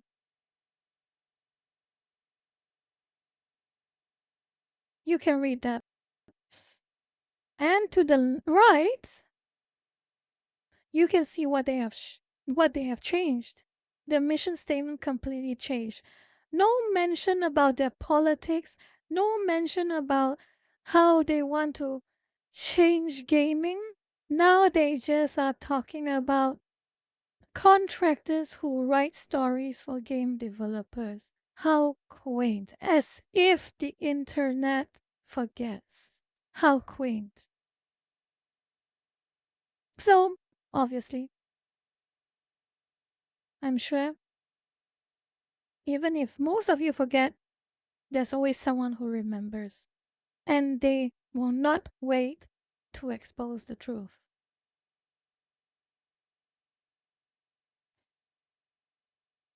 So, that's that. And everyone remembers this banger of a GDC speech. I know what's the funniest thing about this GDC speech is that Kim Bel-Air, the CEO, she said the exact same thing at least twice. She said the same thing at least twice. One in GDC and one in another panel that I can't remember at the top of my head, but there is video about it. And she basically says, if a game developer is not interested in hiring us as their contractors, you go to your HR department and terrify them with cancel culture until they say yes. And for those bakchor who are going to say, she meant it as a joke, she meant it sarcastically, she say, oh, that's just a joke. No. If you heard the second video, not the GDC one, but the other one, where she talked about terrifying them, she said, I'm joking by the way, but actually not. She said, I'm joking by the way, but actually not. Seriously, do that. You should do that. Basically, that was her entire message. It's like the equivalent of saying, I'm not saying it's aliens, but this one is.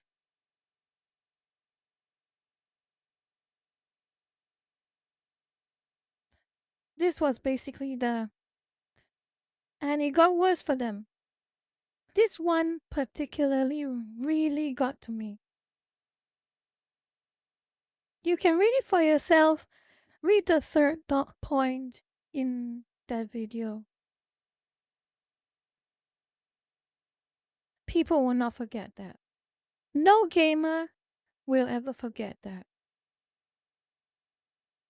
Why is Sweet Baby Inc. here? The reason we are here is to burn the games industry to the ground. They say the quiet part loud. And now, they are trying to take the coward's way. They want to hide everything. So too bad. People will keep finding out.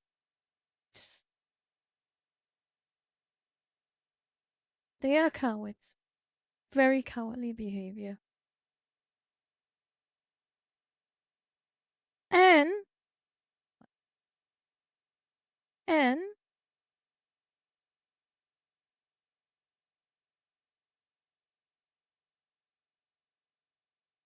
And there is one more thing. The CEO of Sweet Baby Inc., she went on another very recent panel speech kind of like a TED talk for game devs, but she basically trying to say that all the criticism sent towards Sweet Baby Inc. was all part of a grand conspiracy theory to lie and take them down.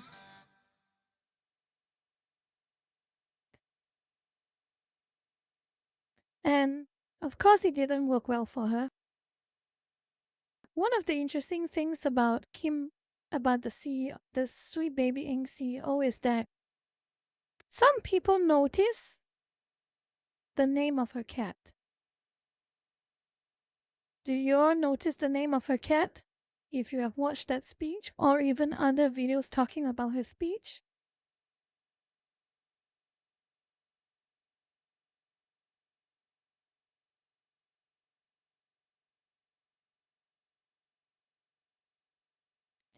Netazar, no.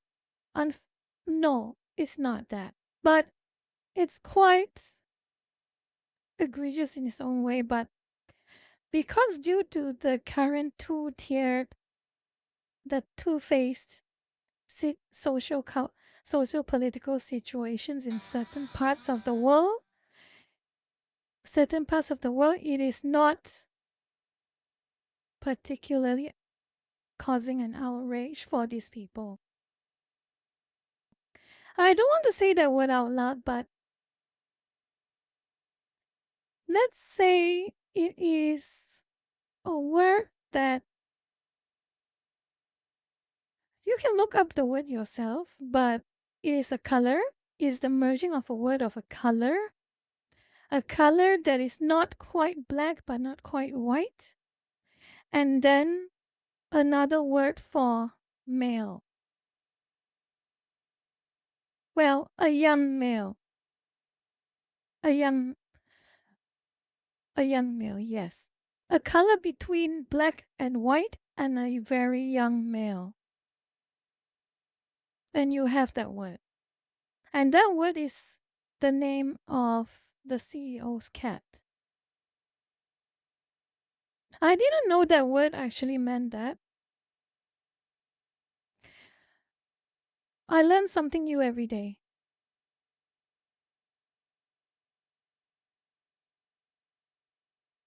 Random dude, that's the word.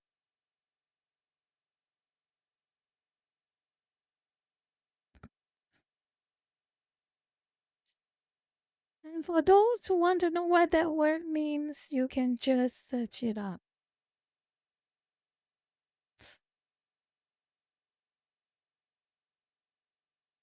So, for that CEO's huge tirade about how the only people who are attacking her are bigots, are discriminatory,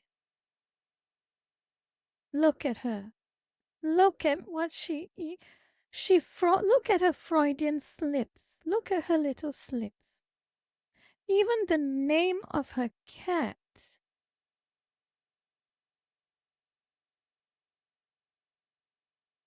Even the name of her cat, she manages to expose herself.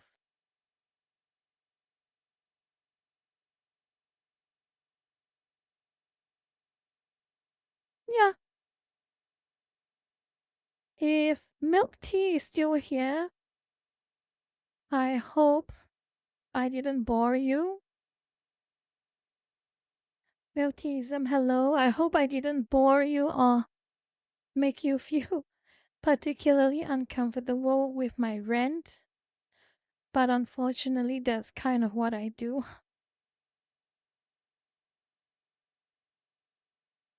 And I hope you and your audience are having a good day. It is getting a bit late where I am. You have rated me at a particularly... Oh yeah, also UTC 8. Oh wow.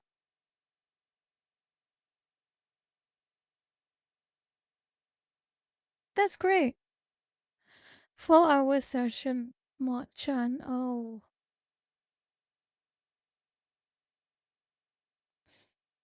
I really should start. But on the bright side, I have covered most of the things I want to talk about today. That's good. I covered almost everything I wanted to talk about today. So it works out, I guess. Anyway, I think I will.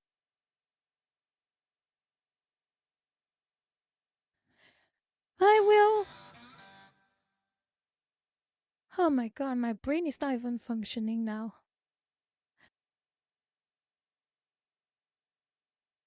I don't know how to do raids yet. I am a boomer when it comes to Twitch. Anyway, I will conclude today's stream and I'll see you all on Friday, okay? If things work properly, ideally it will be a Toho stream. A lot of Toho rambling and maybe a bit of games. And also I want to talk a little bit about BKUB on Friday. Okay? Because you can't really talk about Toho without talking about BKUB. So, good night everybody. And sleep well if you are on my side of the hemisphere. Or have a great day if you're at the other side of the hemisphere. Be good. Be nice. Rich coming from me, right? Being nice. But anyway, have a good day. And catch you all on Friday. Okay? Good night.